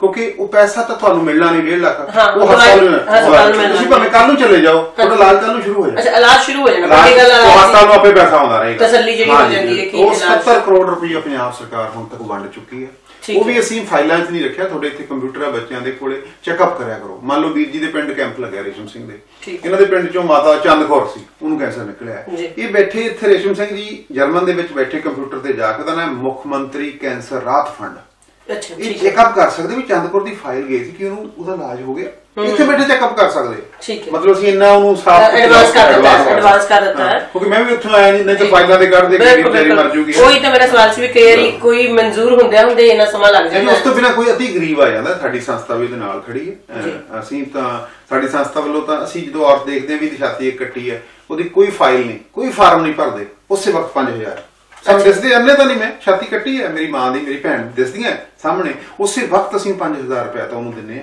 ਜਿਹੜੇ ਕੈਂਪ ਤੇ ਹਰ ਕੈਂਪ ਤੇ 1-2 ਔਰਤਾਂ ਆਈ ਜਾਂਦੀਆਂ ਉਹਦਾ ਕਾਰਡ ਬਣਾਉਣੇ ਵੀ ਭੈਣੇ ਇੱਕ ਤਾਂ ਕੱਟੇਗੀ ਦੂਜੀ ਕੱਟਣ ਤੋਂ ਅਸੀਂ ਬਚਾਵਾਂਗੇ ਤੂੰ ਰੈਗੂਲਰ ਆਪਦੇ ਆਪ ਨੂੰ ਚੈੱਕਅਪ ਸਾਡਾ ਜੀ ਕਾਫੀ ਸਕਸੈਸਫੁਲ ਸਿਸਟਮ ਚੱਲ ਪਿਆ ਬਾਕੀ ਭੈਣ ਜੀ ਅਸੀਂ ਵੀ ਅੱਗ ਮੱਚੀ ਤੋਂ ਗਏ ਸੀ ਉੱਥੇ ਸਾਨੂੰ ਤਾਂ ਇਹ ਨਹੀਂ ਪਤਾ ਲੱਗਦਾ ਸੀ ਵੀ ਸ਼ੁਰੂ ਕਿੱਧਰੋਂ ਕਰੀਏ ਤੇ ਕਿੱਧਰੋਂ ਨਾ ਕਰੀਏ ਜਿਵੇਂ ਕੋਈ ਪੰਜਾਬੀ ਚ ਹੁੰਦਾ ਸੀ ਵੀ ਜਲਾਹਾ ਉਹਦੀ ਟਾਣੀ ਉਲਝ ਗਈ ਉਹਨੂੰ ਨਹੀਂ ਟਾਣੀ ਜ਼ਿਆਦਾ ਚੱਕ ਸੁੱਟਦਾ ਬੰਦਾ ਪਰ ਅਸੀਂ ਟਾਣੀ ਉਸੇ ਨੂੰ ਠੀਕ ਕਰ ਲਿਆ ਅਸੀਂ ਸੜਕ ਤੇ ਚੜ ਗਏ ਹੁਣ ਤੇ ਉਹ ਤੁਸੀਂ ਮੇਰੇ ਪਿੱਛੇ ਆ ਤਾਂ ਹੀ ਮੈਂ ਚੜਿਆ ਮੈਂ ਇਕੱਲਾ ਨਹੀਂਗਾ ਮੈਂ ਤੁਹਾਨੂੰ ਇੱਕ ਬੇਨਤੀ ਕਰਦਾ ਸਾਡੀ ਸੰਸਥਾ ਨੂੰ ਕੋਈ ਨਾ ਪੈਸਾ ਨਹੀਂ ਦੇਣਾ ਸਾਡੀ ਸੰਸਥਾ ਦੇ ਕਿਸੇ ਡਾਕਟਰ ਨੂੰ 1 ਰੁਪਈਆ ਨਹੀਂ ਦੇਣਾ ਕੈਂਪ ਲਵਾ ਸਕਦੇ ਆ ਆਪਦੇ ਪਿੰਡ 'ਚ ਕੈਂਪ ਦਾ ਵੀ ਕੈਂਪ ਦਾ ਖਰਚਾ ਉਹਦਾ ਜੀ ਦੇਖੋ ਡਾਕਟਰਾਂ ਦੀਆਂ ਤਨਖਾਹਾਂ ਹੈ ਉਹਦਾ 700 ਅਸੀਂ ਯੂਰੋ ਕੀਤਾ ਨਾਰਮਲ ਪਿੰਡ ਦਾ ਜੇ ਛੋਟਾ ਪਿੰਡ ਹੈ ਨਾਲ ਦੇ 3-4 ਪਿੰਡ ਵੀ ਆ ਜਾਏ ਨਾਲ ਕਿਸੇ ਨੇ ਦਵਾਈ ਦਾ ਲੰਗਰ ਲਾਉਣਾ 300 ਯੂਰੋ ਦੇ ਵਿੱਚ ਦਵਾਈ ਦਾ ਲੰਗਰ ਲੱਗ ਜਾਂਦਾ ਠੋਕ ਕੇ ਕਹਿੰਦਾ ਪੰਜਾਬ ਨੂੰ ਜਲੇਬੀਆਂ ਦੇ ਲੰਗਰਾਂ ਦੀ ਲੋੜ ਨਹੀਂ ਦਵਾਈ ਦੇ ਲੰਗਰਾਂ ਦੀ ਲੋੜ ਹੈ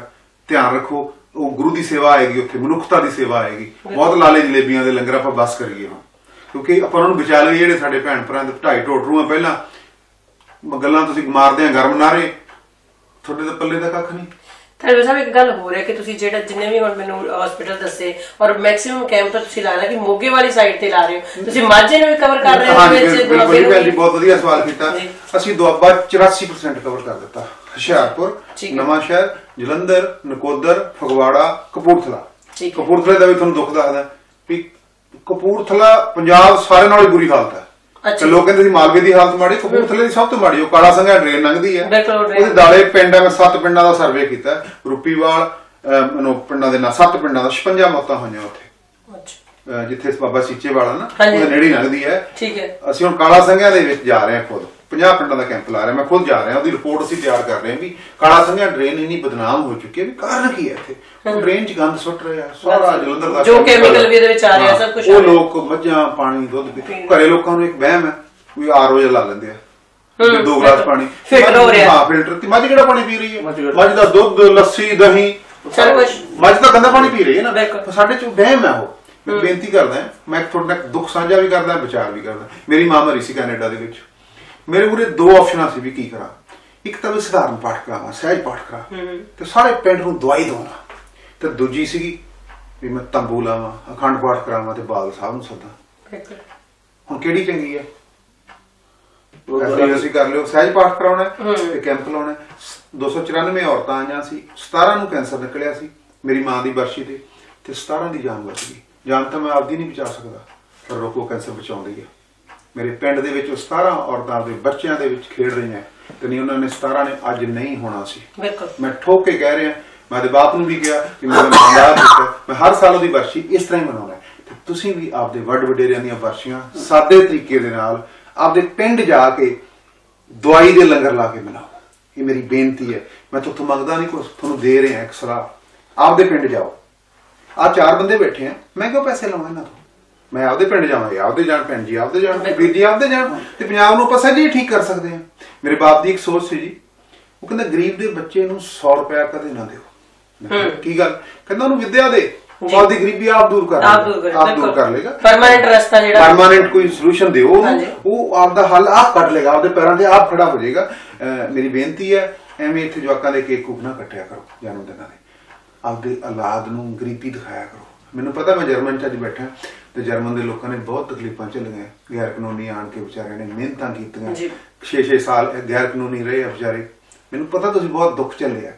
ਉਹ ਦੁੱਖ ਆਪਦੀ ਔਲਾਦ ਨੂੰ ਵੀ ਦੱਸਿਆ ਕਰੋ ਕਿ ਮੈਂ ਜਹਾਜ਼ ਤੇ ਚੜ੍ਹ ਕੇ ਨਹੀਂ, ਕਿ ਤੁਰ ਕੇ ਆਏ ਸੀ ਵਿਚਾਰੇ ਇੱਥੇ, ਕਿ ਗੈਰ ਕਾਨੂੰਨੀ ਆਏ ਸੀ, ਰੁਲਦੇ ਰਹੇ, ਕੋਈ ਰੋਟੀ ਨਹੀਂ ਖਾਧੀ, ਕਈਆਂ ਨੇ 2-3 ਮਹੀਨੇ ਵਿਚਾਰਿਆਂ ਨੇ ਬ੍ਰੈਡਾਂ ਤੇ ਗੁਜ਼ਾਰਾ ਕੀਤਾ।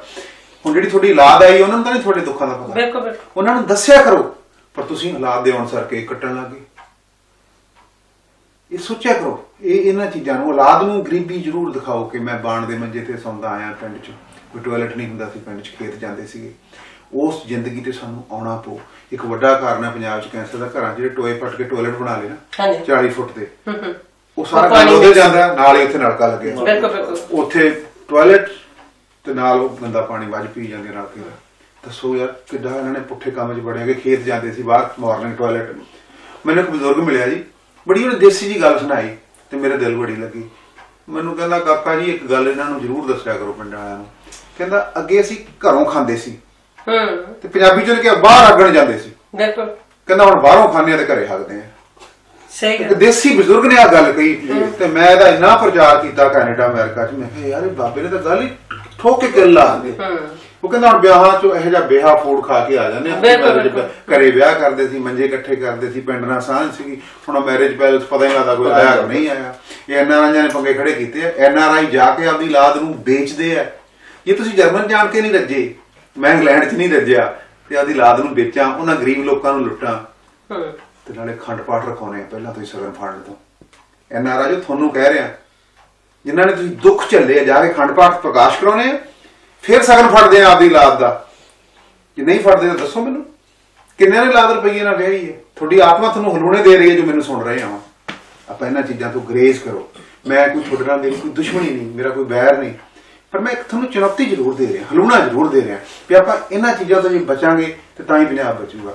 ਅਸੀਂ ਪੰਜਾਬ ਨੂੰ ਇੱਕ ਮਾੜੀ ਪਿਰਤ ਪਾਤੀ NRI, ਕਿਉਂਕਿ ਜਿਹੜਾ ਨਗੇਸ਼ ਡਾਂਸ ਸਟੇਜਾਂ ਤੇ ਸ਼ੁਰੂ ਕੀਤਾ NRIs ਨੇ ਕੀਤਾ ਜੀ। ਬਿਲਕੁਲ ਨਸ਼ਾ ਵੀ ਜਿਹੜਾ ਅਸਲ ਦੇ ਵਿੱਚ ਤੇ ਇੱਥੋਂ ਹੀ ਲੈ ਕੇ ਗਏ ਨਾ, ਸ਼ੁਰੂਆਤ ਤਾਂ ਬਹੁਤੀ ਮੈਕਸਿਮਮ ਨਸ਼ੇ ਦੀ ਹਮੇਸ਼ਾ ਅਸੀਂ ਡਿਸਕਸ਼ਨ ਕਰਦੇ ਹਾਂ, ਭਰੋਲੀ ਸਾਹਿਬ ਜਾਣਦੇ ਨੇ ਕਿ ਗੱਲ ਕਰਦੇ ਨੇ ਕਿ ਜੇ ਇਹ 5-5 ਹਜ਼ਾਰ ਦੀ ਸਕੌਚ ਲਿਆ ਕੇ ਟੇਬਲਾਂ ਤੇ ਨਾ ਰੱਖਦੇ ਤੇ ਪੰਜਾਬੀ ਉਹ ਹੁਣ ਰੀਸ ਤੇ ਕਰਨੀ ਨਾ ਗਵਾਂਢੀ ਨੇ। ਪਹਿਲੀ ਹੋਰ ਤੋਂ ਬਿਨਾਂ ਇੱਕ ਮੈਂ ਪਿੰਡ ਜਾਣਾ ਤੇ ਮੈਂ ਸੱਤ ਲੈਣਾ ਹੱਥ ਨੇ 5 ਦਹਾਨ ਪੇਟੀ ਲੈ ਆਉਣਾ, ਠੀਕ ਹੈ, ਚਲੋ ਪਿਆਤੀ। ਹਾਂਜੀ, ਪਰ ਕੁਲਵੰਤ ਸਿੰਘ ਨੇ ਕੀ ਪੁੱਛੇ ਵੀ ਜਦੋਂ ਤੂੰ ਆ ਗਿਆ ਫਿਰ ਉਹ ਕੀ ਕਰਨਗੇ, ਫਿਰ ਉਹ ਚੋਰੀਆਂ ਕਰਨਗੇ, ਡਾਕੇ ਮਾਰਨਗੇ, ਮਾਂ ਨੂੰ ਕੁੱਟਣਗੇ, ਮਾਂ ਨੂੰ ਚੋਰੀ ਕਰਨਗੇ, ਪਿਓ ਤੋਂ ਚੋਰੀ ਕਰਨਗੇ। ਉਹ ਬੂਟੇ ਅਸੀਂ ਲਾ ਕੇ ਆਉਣੇ ਆ ਜਿਹੜਾ ਨਸ਼ੇ ਦੇ ਬੂਟੇ NRI ਤੇ ਦੋਸ਼ ਲੱਗ ਰਿਹਾ, ਬਿਲਕੁਲ ਲੱਗ ਰਿਹਾ। ਸਾਹਿਬ ਜਿੱਦਾਂ ਤੁਸੀਂ ਹਲੂਣਾ ਦੇ ਰਹੇ ਵੀ ਸ਼ੁਰੂਆਤ ਵੀ ਹੁਣ NRIs ਨੂੰ ਕਰਨੀ ਪੈਣੀ ਹੈ। ਇੱਕ ਤਾਂ 1 ਰੁਪਏ ਚ ਵਿਆਹ ਕਰੋ, ਆਪਣੀ ਭਾਈਚਾਰਕ ਸਾਂਝ ਨੂੰ ਦੁਬਾਰਾ ਕਾਇਮ ਕਰੀਏ ਤੇ ਉਹ ਪੰਜਾਬ ਦੇ ਅੰਦਰ ਜਿਹੜਾ ਪੋਲਿਊਟ ਹੋ ਰਿਹਾ ਸਾਡਾ ਵਾਤਾਵਰਨ ਉਹਦੇ ਤੇ ਵੀ। ਇੱਥੇ ਮੈਂ ਇੱਕ ਗੱਲ ਕੁਲਵੰਤ ਸਿੰਘ ਨੂੰ ਵਧਾਈ ਵੀ ਦਿੰਦਾ ਜੀ ਕਿ ਜਿਸ ਤਰ੍ਹਾਂ ਕਿ ਆਪਣੇ ਉੱਥੇ ਭਰੂਣ ਹੱਤਿਆ ਦੀ ਗੱਲ ਕਰਦੀ ਸੀ ਵੀ ਪੰਜਾਬ ਦੇ ਵਿੱਚ ਜਿਹੜੀ ਸਾਡੀ ਰੇਸ਼ੋ ਕੁੜੀਆਂ ਦੀ 723 ਹਜ਼ਾਰ ਪਿੱਛੇ ਹੋ ਗਿਆ ਤੇ ਪਰ ਮੇਰਾ ਖਿਆਲ ਹੈ ਵੀ ਸਰਦਾਰ ਕੁਲਵੰਤ ਸਿੰਘ ਉਹਨਾਂ ਦੀ ਦੇਣ ਆ ਇਹਨਾਂ ਦੇ ਪਿੰਡ ਨੂੰ ਖਾਸ ਕਰਕੇ ਜੀ ਕਿ ਜਿੱਥੇ 1000 ਤੋਂ ਕੁੜੀਆਂ ਦੀ ਗਿਣਤੀ ਵੱਧ ਹੈ ਤੇ ਮੁੰਡਿਆਂ ਦੀ ਬਹੁਤ ਹੀ ਵਧੀਆ ਕਿਉਂਕਿ ਜਿੱਥੋਂ ਇਹ ਗੱਲ ਤੁਰੀ ਹੈ ਔਰ ਸਾਰੇ ਇਹਨਾਂ ਦੇ ਪ੍ਰੈਕਟੀਕਲ ਕਰਕੇ ਵਿਖਾਇਆ ਸਾਨੂੰ ਨਾ ਕਿ ਗੱਲਾਂ। ਉਹ ਜੀ ਮੇਰੇ ਬਾਪ ਨੇ ਟਰਸਟ ਬਣਾਇਆ ਸੀ, ਮੈਂ ਨਹੀਂ ਸਿਹਰਾ ਲੈਣਾ ਚਾਹੁੰਦਾ ਤੇ ਉਹ ਕਹਿੰਦਾ ਵੀ ਮੈਂ ਤਾਂ ਵੀ ਆਹ ਕੰਮ ਕਰਨਾ ਚਾਹੁੰਦਾ ਬੱਚਿਆਂ ਨੂੰ ਵਿੱਦਿਆ ਦੇਣ। ਉਹ ਕਹਿੰਦਾ ਤੂੰ ਵਪਾਰੀ ਹੈ, ਤੂੰ ਸਾਰੇ ਸਕੂਲ ਦੇ ਬੱਚੇ ਲੈ ਲਿਆ ਕਰ। ਹੁਣ 337 ਬੱਚੇ ਸਾਰੇ ਲੈ ਲਏ ਸੀ, ਠੀਕ ਹੈ ਵੀ ਤੁਸੀਂ ਸਾਰਿਆਂ ਨੂੰ ਕਾਪੀਆਂ ਕਿਤਾਬਾਂ। ਮੇਰੇ ਫਾਦਰ ਦੀ ਸੋਚ ਸੀ ਵੀ ਇਹ ਕਰਿਆ ਕਰ ਤੇ ਮੈਂ ਜੀ ਉਹ ਬੂਟਾ ਉਹਨਾਂ ਨੇ ਲਾਇਆ। ਮੈਂ ਹੁਣ ਪਾਣੀ ਸਾਡਾ ਪਿੰਡ 9ਵੀਂ ਵਾਰ ਪੰਜਾਬ ਚ ਫਸਟ ਆਇਆ ਲਗਾਤਾਰ, ਜਿੱਥੇ ਕੁੜੀਆਂ ਦੀ ਗਿਣਤੀ ਸਭ ਤੋਂ ਜ਼ਿਆਦਾ। ਸਾਡੇ ਖੁਸ਼ੀ ਹੁੰਦੀ ਹੈ ਜੀ। ਕੋਈ ਫਾਰਮੂਲਾ ਰੱਖਿਆ ਮੇਰੇ ਫਾਦਰ ਨੇ ਵੀ ਪਹਿਲੀ ਸਕੂਲ ਚ ਬੱਚਾ ਦਾਖਲ ਕਰਾਉਂਦੇ ਆ ਨਾ, ਇੱਕ ਉਹਨੇ ਬੋਰਡ ਬਣਾਤਾ। ਅੱਛਾ, ਪਹਿਲੀ ਸਕੂਲ ਤੁਹਾਡਾ ਬੇਟਾ ਬੇਟੀ ਦਾਖਲ ਕਰਾਉਂਦੇ ਆ ਨਾ, ਉਹ ਤੇ ਲਿਖਿਆ ਹੋਇਆ ਕਿੰਨੇ ਬੁਆਏ ਜੇ 40 ਬੱਚੇ ਬੈਠੇ ਆ ਕਲਾਸ ਚ ਤੇ ਜੇ 30 ਮੁੰਡੇ ਬੈਠੇ ਆ 10 ਕੁੜੀਆਂ, ਫਿਰ ਪਿੰਡ ਚ ਕੋਈ ਖਰਾਬਾ ਬਿਲਕੁਲ। ਜੇ 22-18 ਚਲੋ ਬਸ ਮੈਂ ਜਾਣ ਸਾਰਾ ਬੋਰਡ ਤੇ ਨਿਗਾਹ ਮਾਰਦਾ ਵੀ ਪਹਿਲੀ ਕਲਾਸ ਦੇ ਬੱਚੇ ਕਿੰਨੇ ਮੁੰਡਿਆਂ ਤੇ ਕਿੰਨੀਆਂ ਕੁੜੀਆਂ। ਇੱਕ ਪਵਾਨਾ ਰੱਖਿਆ ਤੇ ਉਦੋਂ ਹੀ ਸਾਡੇ ਨਾਲ ਮੈਂ ਚੌਕੀਦਾਰ ਨੂੰ ਵੀ ਦੱਸ ਕਿੰਨੇ ਬੱਚੇ ਪੈਦਾ ਹੋਏ, ਕੋਈ ਮੈਨੂੰ 2 ਮਿੰਟ ਲਿਸਟ ਦੇ ਜਾਂਦਾ। ਹਾਂਜੀ, ਅਸੀਂ ਉਹਨਾਂ ਨੂੰ ਕਿਹਾ ਵੀ ਬੇਟੀ ਨੂੰ ਮਾਰੋ ਨਾ, ਅਸੀਂ ਇਹਦਾ ਪੜ੍ਹਾਈ ਦਾ ਖਰਚਾ ਵਿਆਹ ਵੀ ਅਸੀਂ ਕਰ ਦਿਆਂਗੇ ਸਾਦੇ ਤਰੀਕੇ ਦੇ ਨਾਲ। ਮਤਲਬ ਉਹੀ ਪੈਸਾ ਜਿਹੜਾ 500 ਬੰਦਾ ਇਕੱਠਾ ਕਰਦੇ ਆ, ਮੇਰੇ ਕੋਲ ਕਿਹੜਾ ਦਰਖਤਾਂ ਨੂੰ ਲੱਗਦੇ ਆ, ਪਰ ਅਸੀਂ ਫਜ਼ੂਲ ਖਰਚੀ ਨਹੀਂ ਕਰਦਾ ਸਾਡਾ ਪਰਿਵਾਰ। ਉਹੀ ਪੈਸਾ ਬਚਾ ਕੇ ਪਿੰਡ ਤੇ ਲਾਉਂਦੇ ਆ ਤੇ ਉਹੀ ਲੋਕ ਸੀਸ ਦਿੰਦੇ ਆ ਮੇਰੀ ਲਾਲ। ਉਹੀ ਅਰਦਾਸ ਲੱਗਦੀ ਆ। ਅਕਾਲ ਪੁਰਖ ਕਹਿੰਦਾ ਮੈਂ ਅਰਮਾਲਾ ਚੜਾ ਲਾਂ, ਸਾਰੇ ਚੜਾਈ ਜਾਂਦੇ ਆਪਾਂ। ਮੇਰੇ ਲਈ ਨਾ 500-700 ਜਾਂ 1000 ਬੰਦਾ ਅਰਦਾਸ ਕਰੇ, ਉਹ ਅਕਾਲ ਪੁਰਖ ਨੂੰ ਮਨਜ਼ੂਰ ਹੁੰਦੀ ਹੈ ਕਿ 500-700 ਪਾਗਲ ਨਹੀਂ ਐਵੇਂ ਮੇਰੇ ਲਈ ਅਰਦਾਸ ਕਰਨਗੇ। ਮੈਨੂੰ ਕੁਝ ਉਹਨਾਂ ਲਈ ਕਰਨਾ ਪਏਗਾ, ਉਹ ਲੋਕ ਅਰਦਾਸ ਕਰਨਗੇ, ਉਹ ਅਕਾਲ ਪੁਰਖ ਨੂੰ ਮਨਜ਼ੂਰ ਹੁੰਦੀ ਹੈ। ਇਹ ਮੈਂ ਆਪਦਾ ਤਜਰਬਾ ਦੱਸਦਾ ਵੀ ਮੈਨੂੰ ਅਕਾਲ ਪੁਰਖ ਨੇ ਕਿਸੇ ਚੀਜ਼ ਦੀ, ਕਿਉਂਕਿ ਮੈਨੂੰ ਨਹੀਂ ਦਿੱਤੀ ਗਈ, ਉਹਨਾਂ ਗਰੀਬ ਲੋਕਾਂ ਦੀਆਂ ਸੀਸਾਂ ਨੇ ਦਿੱਤੀ। ਕਿਉਂਕਿ ਜਿਹੜੀ ਉਹ ਸੀਸ ਹੀ ਹੈ ਨਾ, ਉਹੀ ਮੈਨੂੰ ਬਹੁਤ ਵਧੀਆ। ਪੈਸੇ ਦੀ ਵੀ ਛੱਡੋ, ਤੁਹਾਨੂੰ ਕੋਈ ਬੰਦਾ ਕਹਦੇ ਵੀ ਤੂੰ ਅੱਛੇ ਕੰਮ ਕਰਦਾ, ਤੁਸੀਂ ਖੁਸ਼ ਹੋ ਜਾਂਦੇ ਆ। ਕੋਈ ਬੰਦਾ ਗਾਲ ਕੱਢ ਦੇਵੇ ਤੇ ਇੱਕ ਸਿੱਖ ਕੌਮ ਦੇ ਹੋਰ ਬੜਾ ਪੁੱਠਾ ਕੰਮ ਬੜਿਆ, ਕਹਿਣਗੇ ਜੀ ਖਾਲੀ ਹੱਥੀ ਆਏ ਆ, ਖਾਲੀ ਜਾਣਾ। ਸਾਰੇ ਕਹਿੰਦੇ ਨਾ, ਮੈਂ ਨਹੀਂ ਸਹਿਮਤ। ਮੈਂ ਕਿਉਂ ਨਹੀਂ ਸਹਿਮਤ? ਲੋ ਇਹਦਾ ਮੈਂ ਰਿਜ਼ਲਟ ਦੇਣਾ ਵੀ ਮੈਂ ਖਾਲੀ ਹੱਥੀ ਪਹਿਲੀ ਗੱਲ ਤਾਂ ਆਇਆ ਨਹੀਂ। ਮੈਨੂੰ 84 ਲੱਖ ਚ ਵਧੀਆ ਜੁਨੀ ਦਿੱਤੀਆਂ ਅਕਾਲ ਪੁਰਖ ਨੇ। ਜਾਂ ਤਾਂ ਮੇਰੇ ਮਾਂ-ਬਾਪ ਦੇ ਅੱਛੇ ਕਰਮ ਸੀ ਜਾਂ ਮੇਰੇ ਪਿਛਲੇ ਜੋ ਵੀ ਸੀ, ਮੈਂ ਤਾਂ ਹੀ ਮੈਨੂੰ ਦਿੱਤਾ ਗੁਰੂ ਸਾਹਿਬ ਨੇ ਮਨੁੱਖੀ ਜੀਵਨ। ਕਿਉਂਕਿ ਮੈਂ ਨਹੀਂ ਕਹਿੰਦਾ, ਗੁਰੂ ਸਾਹਿਬ ਲਿਖ ਕੇ ਮਾਨਸ ਦੇ ਦੁਰਲੱਭ ਹੈ, ਠੀਕ ਹੈ, ਤਾਂ ਹੀ ਮਿਲਿਆ। ਅੱਛੇ ਕੰਮ ਕੀਤੇ ਸੀ ਤਾਂ ਮਤਲਬ ਖਾਲੀ ਹੱਥੀ ਨਹੀਂ ਹੈ। ਫਿਰ ਮੈਂ ਸੰਸਾਰ ਦੇ ਵਿੱਚ ਵਿਚਰਿਆ ਤੇ ਫਿਰ ਮੈਂ ਚਲਿਆ ਜਾਊਂ ਦੁਨੀਆ ਛੱਡ ਕੇ। ਜੇ ਤਾਂ ਮੈਂ ਅੱਛੇ ਕੰਮ ਕੀਤੇ ਹੋਣਗੇ ਤਾਂ ਤੁਸੀਂ ਕਹੋਗੇ ਯਾਰ ਬੰਦਾ ਵਧੀਆ ਸੀ, ਤੇ ਜੇ ਮਾੜਾ ਹੋ ਤੁਸੀਂ ਕਹੋਗੇ ਚੰਗਾ ਹੋ ਗਿਆ ਗਿਆ ਯਾਰ। ਇਹਦਾ ਮਤਲਬ ਚੰਗਿਆਈਆਂ ਤੇ ਬੁਰਾਈਆਂ ਮੇਰੇ ਨਾਲ ਜਾਣੀਆਂ। ਆਹ ਚੀਜ਼ ਨਹੀਂ ਜਾਣੀ। ਇੱਥੇ ਤਾਂ ਮੈਨੂੰ ਪਤਾ ਨਹੀਂ ਸ਼ਿਕਾਰ ਕਿਵੇਂ ਕਰਦੇ। ਸਾਡੇ ਇੰਗਲੈਂਡ ਵਾਲੇ ਨਾ ਡੈਡ ਬੋਡੀ ਦੇ ਕੋਟ ਪੈਂਟ ਪਾਉਂਦੇ, ਸਾਡੇ ਵੀ ਪਾਉਂਦੇ ਆ। ਲਾ ਲਓ ਫਿਰ ਆਪਾਂ ਇਹਨਾਂ ਨਾਲ ਕਲਾਸ ਹੀ ਲਾ ਲੈਣੇ ਅੱਜ। ਬਈ ਗੱਲ ਸੁਣਨ ਵਾਲੇ ਤਾਂ ਸਿਵਿਆਂ 'ਚ ਹੀ ਖੜੇ ਹੁੰਦੇ ਆ, ਧੂੰਆਂ ਜਿਹਾ ਨਿਕਲਦਾ, ਉਹ ਅੱਗ ਨੇ ਸਵਾਲ ਕਰਨਾ ਕੁਲਵੰਤ ਸਿੰਘ। ਮੈਂ ਤਾਂ ਆਪਣੀ ਵਾਈਫ ਨੂੰ ਕਹਿਦਾ ਮੇਰੇ 5 ਮੀਟਰ ਲੱਠਾ ਪਾਈ ਵੀ ਜੇ ਮੇਰਾ ਇੰਨਾ ਮੈਂ ਟਰੈਵਲ ਕਰਦਾ ਜੇ ਕੁਛ ਹੋ ਗਿਆ। ਉਹਦਾ ਕਾਰਨ ਇਹ ਵੀ ਮੈਂ ਸਾਰੀ ਜ਼ਿੰਦਗੀ 'ਚ ਪਾ ਲਿਆ ਕੋਟ ਪੈਂਟ। ਇਹ ਮੈਂ 300-400 ਪਾਉਂਡ ਦਾ ਕੋਟ ਪੈਂਟ ਕਿਉਂ ਅੱਗ ਸਾੜਾ? ਪਹਿਲਾਂ ਤਾਂ ਸਵਾਲ ਸਿੱਖ ਕੌਮ ਤੇ ਇਹ ਜਿਹੜੇ ਇਹਨਾਂ ਦੇ ਬੁੱਧੀਜੀਵੀ ਹੈ, ਜਿਹੜੇ ਗਰਮ ਨਾਰੇ ਮਾਰਦੇ ਆ ਸਟੇਜਾਂ ਤੇ, ਅੱਜ ਉਹਨਾਂ ਨੂੰ ਸਵਾਲ ਕਰਦਾ ਕਿਤੇ ਇਹ ਪੁਆਇੰਟ ਉਠਾਇਆ ਤੁਸੀਂ?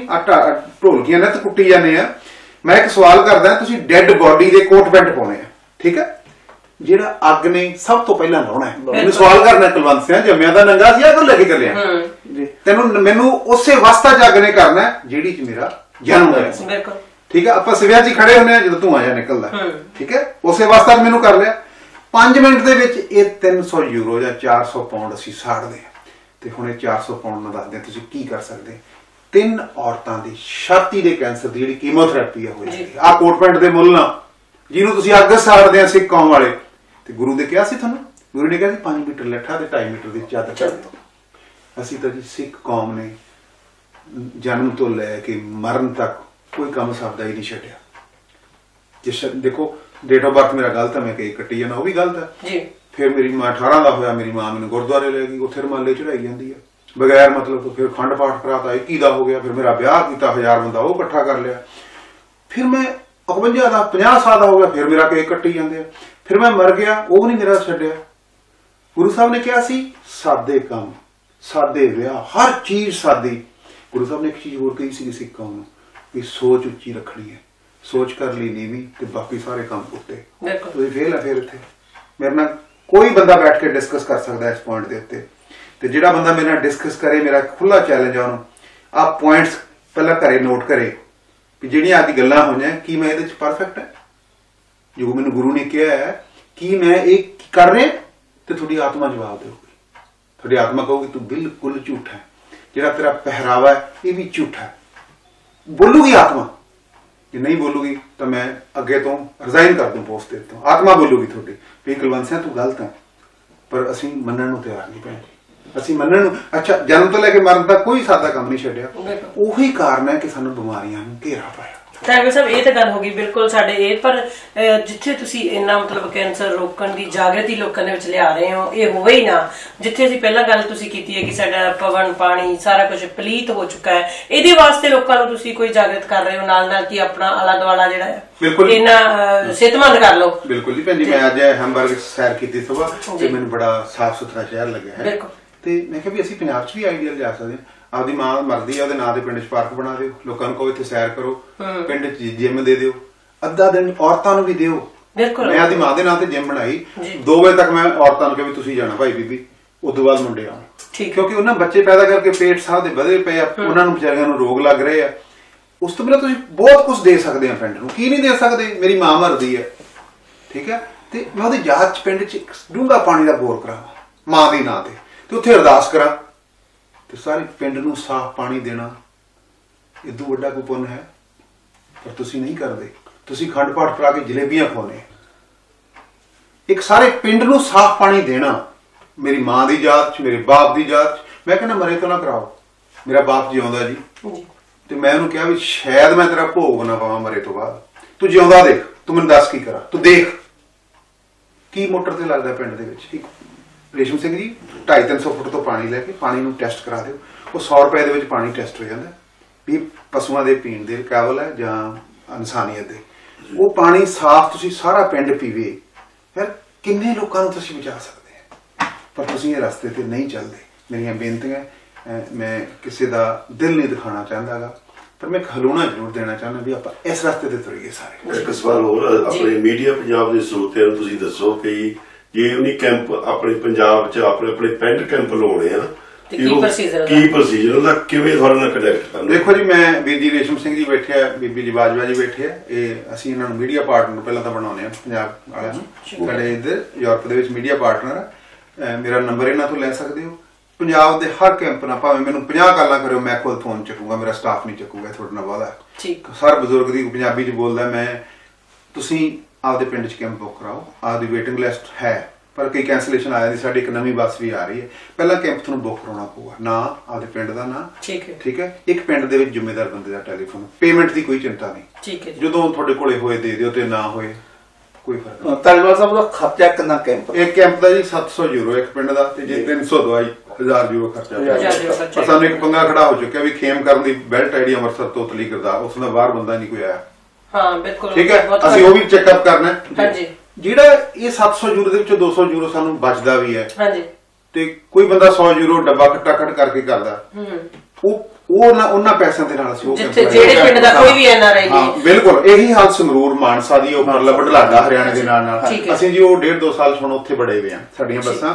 ਮੈਂ ਇੱਕ ਬੇਨਤੀ ਕਰਦਾ ਵੀ ਜਿਹੜੇ ਮੇਰੇ ਭੈਣ ਭਰਾਵਾਂ ਦੇ ਇੱਥੇ ਕੋਈ ਕਾਰੋਬਾਰ ਹੈ, ਕੋਈ ਟੈਕਸੀ ਚਲਾਉਂਦਾ, ਕਿਸੇ ਦਾ ਰੈਸਟੋਰੈਂਟ ਹੈ, ਉੱਥੇ ਡੱਬੇ ਰੱਖੋ, 1 ਯੂਰੋ ਪਾ ਦਿਆ ਕਰੋ ਰੋਜ਼ ਦਾ, ਹਰ ਰੋਜ਼ ਦਾ, ਤੇ ਸਾਲ ਬਾਅਦ ਜਿੰਨੇ ਪੈਸੇ ਨਿਕਲੇ, ਜਿੰਨੇ ਤੁਸੀਂ ਇਕੱਠੇ ਕਰ ਲਓ, ਉਹਨੇ ਸਾਥੋਂ ਪਵਾ ਲਿਆ ਕਰੋ ਭਾਵੇਂ। ਆਪਣੇ ਆਪਣੇ ਖੇਤਰ ਦੇ ਵਿੱਚ, ਆਪਣੇ ਆਪਣੇ ਪਿੰਡ ਦੇ ਵਿੱਚ ਉਹੀ ਕੰਮ ਵੀ ਤੁਸੀਂ ਉਹ ਪੈਸਾ ਆਪਦੇ ਹੱਥੀਂ ਆਪਦੇ ਪਿੰਡ ਤੇ ਲਾਉਣਾ, ਸਾਨੂੰ ਨਹੀਂ ਦੇਣਾ। ਇਹ ਮੇਰੀ ਬੇਨਤੀ ਹੈ। ਸਾਨੂੰ ਤੁਸੀਂ ਜੇ ਕਿਸੇ ਨੇ ਦਵਾਈ, ਸਾਨੂੰ ਹੋਰ ਚੀਜ਼ਾਂ ਵੀ ਦਾਨ ਕਰ ਸਕਦੇ। ਭੈਣ ਜੀ ਆਹ ਇੱਕ ਲੀਫਲੇਟ ਨਾ 1 ਰੁਪਏ ਦਾ ਪ੍ਰਿੰਟ ਹੁੰਦਾ, ਇਹਦੇ ਸਾਰੇ ਕੈਂਸਰ ਦੇ ਲੱਛਣ ਲਿਖੇ ਆ। ਮੈਨੂੰ ਕੋਈ ਲੱਖ ਲੀਫਲੇਟ ਪ੍ਰਿੰਟ ਕਰਾ ਦੇ, ਤੁਹਾਡੇ ਜ਼ਮੀਨਾਂ ਦੇ ਮਾਮਲੇ ਉੱਥੇ ਪਏ ਆ, ਮੈਨੂੰ ਲੱਖ ਰੁਪਈਆ ਨਹੀਂ ਮੈਂ ਲੈਣਾ। ਇਹ ਤੁਹਾਡੇ ਨਾਲ ਮੇਰਾ ਸਾਫ਼ ਜਵਾਬ ਹੈ। ਮੈਨੂੰ ਲੱਖ ਲੀਫਲੇਟ ਦੇ ਦਿਓ, ਮੈਂ ਤੁਹਾਨੂੰ ਲੀਫਲੇਟ ਦੇ ਦੂੰ ਵੀ ਆ ਮੈਨੂੰ ਲੱਖ ਛਪਾ ਦੇ। ਜੇ ਤੁਹਾਡੀ ਕੋਈ ਕੰਪਨੀ ਆ, ਕੰਪਨੀ ਦਾ ਨਾਮ ਵੀ ਲਿਖ ਦੋ ਵੀ ਫਲਾਨਾ ਰੇਸ਼ਮ ਸਿੰਘ ਨੇ ਇਹ ਸਾਨੂੰ ਸਪਾਂਸਰ ਕੀਤਾ ਜਾਂ ਮੀਡੀਆ ਪੰਜਾਬ ਨੇ ਕੀਤਾ। 1 ਰੁਪਈਏ ਦਾ ਇੱਕ ਲੀਫਲੇਟ ਤਿਆਰ ਹੋ ਜਾਂਦਾ ਤੇ ਪਤਾ ਨਹੀਂ ਕਿੰਨਿਆਂ ਦੀ ਜਾਨ ਬਚਾ ਦੂ, ਕਿਉਂਕਿ ਇਹ ਜਾਗਰਤਾ। ਬਿਲਕੁਲ ਇਹ ਜਾਗਰਤਾ।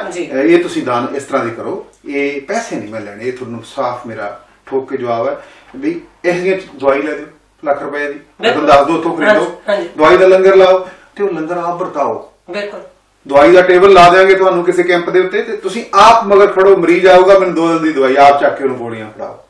ਇਹ ਲੋੜ ਆ ਜੀ, ਇਹਨਾਂ ਲੰਗਰਾਂ ਦੀ ਲੋੜ ਹੈ, ਜਲੇਬੀਆਂ ਦੇ ਨਹੀਂ, ਦਵਾਈ ਦੇ ਲੰਗਰਾਂ ਦੀ ਲੋੜ ਆ ਪੰਜਾਬ ਨੂੰ। ਮੇਰੀ ਹੱਥ ਜੋੜ ਕੇ ਬੇਨਤੀ ਹੈ, ਕਿਉਂਕਿ ਮੈਂ 2 ਮਹੀਨੇ ਬਾਅਦ ਜਾ ਕੇ ਦੇਖਦਾ, ਮੈਂ ਸੋਚਦਾ ਯਾਰ ਬਚਣਗੇ ਕਿਵੇਂ ਲੋਕ।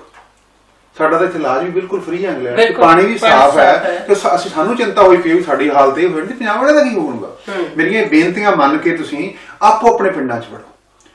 ਜੇ ਕਿਸੇ ਮੇਰੇ ਵੀਰ ਕੋਲ 200 ਯੂਰੋ ਆ, 400 ਯੂਰੋ, ਯਾਰ ਮੈਂ ਗਰੀਬ ਆ, ਮੇਰੇ ਕੋਲ ਕੰਮ ਨਹੀਂ, ਮੈਨੂੰ ਦੱਸੋ, ਮੈਂ ਟੀਮ ਉੱਥੇ ਵੀ ਭੇਜੂਗਾ। ਕਿਉਂਕਿ ਮੈਨੂੰ ਜਿਹੜਾ ਦੁਆਬੇ ਦੇ ਵੀਰ ਬਹੁਤ ਆਏ ਆ ਇੱਥੇ, ਉਹਨਾਂ ਨੇ ਦੁਆਬਾ 84% ਚੈੱਕਅਪ ਕਰਾਤਾ। 84% ਜਿਵੇਂ ਤੁਸੀਂ ਦੱਸਿਆ ਖੇਮ ਕਰਨ ਵਾਲੀ ਬੈਲਟ, ਇਸ ਤਰ੍ਹਾਂ ਮਾਝੇ ਦੇ ਵਿੱਚ ਵੀ ਬਹੁਤ ਘੱਟ। ਬਾਜੀ ਭੈਣ ਜੀ ਖੇਮ ਕਰਨ ਤੋਂ ਲੈ ਕੇ ਥੱਲੇ ਨੂੰ ਅਸੀਂ ਅਟਾਰੀਵਾਲ ਦੀ ਉੱਪਰ ਦੀ ਬਾਰਡਰ ਦੇ ਕੋਲ ਦੀ ਗੁਰਦਾਸਪੁਰ ਵੱਲ ਨੂੰ ਤੁਰੇ ਜਾ ਰਹੇ ਹਾਂ। ਸਾਡੀਆਂ ਬੱਸਾਂ ਉਹ ਕੋਈ ਵੀ ਬੰਦਾ 51 ਪਿੰਡ ਦਾ ਕੈਂਪ ਸਪਾਂਸਰ ਕਰਦੇ। ਅਸੀਂ ਇੱਕ ਨਵੀਂ ਸਕੀਮ ਕੀਤੀ, ਜਿਹੜਾ 51 ਪਿੰਡ ਦਾ ਕੈਂਪ ਹੈ ਉਹਦਾ ਅਸੀਂ 1500 ਯੂਰੋ ਰੱਖਿਆ।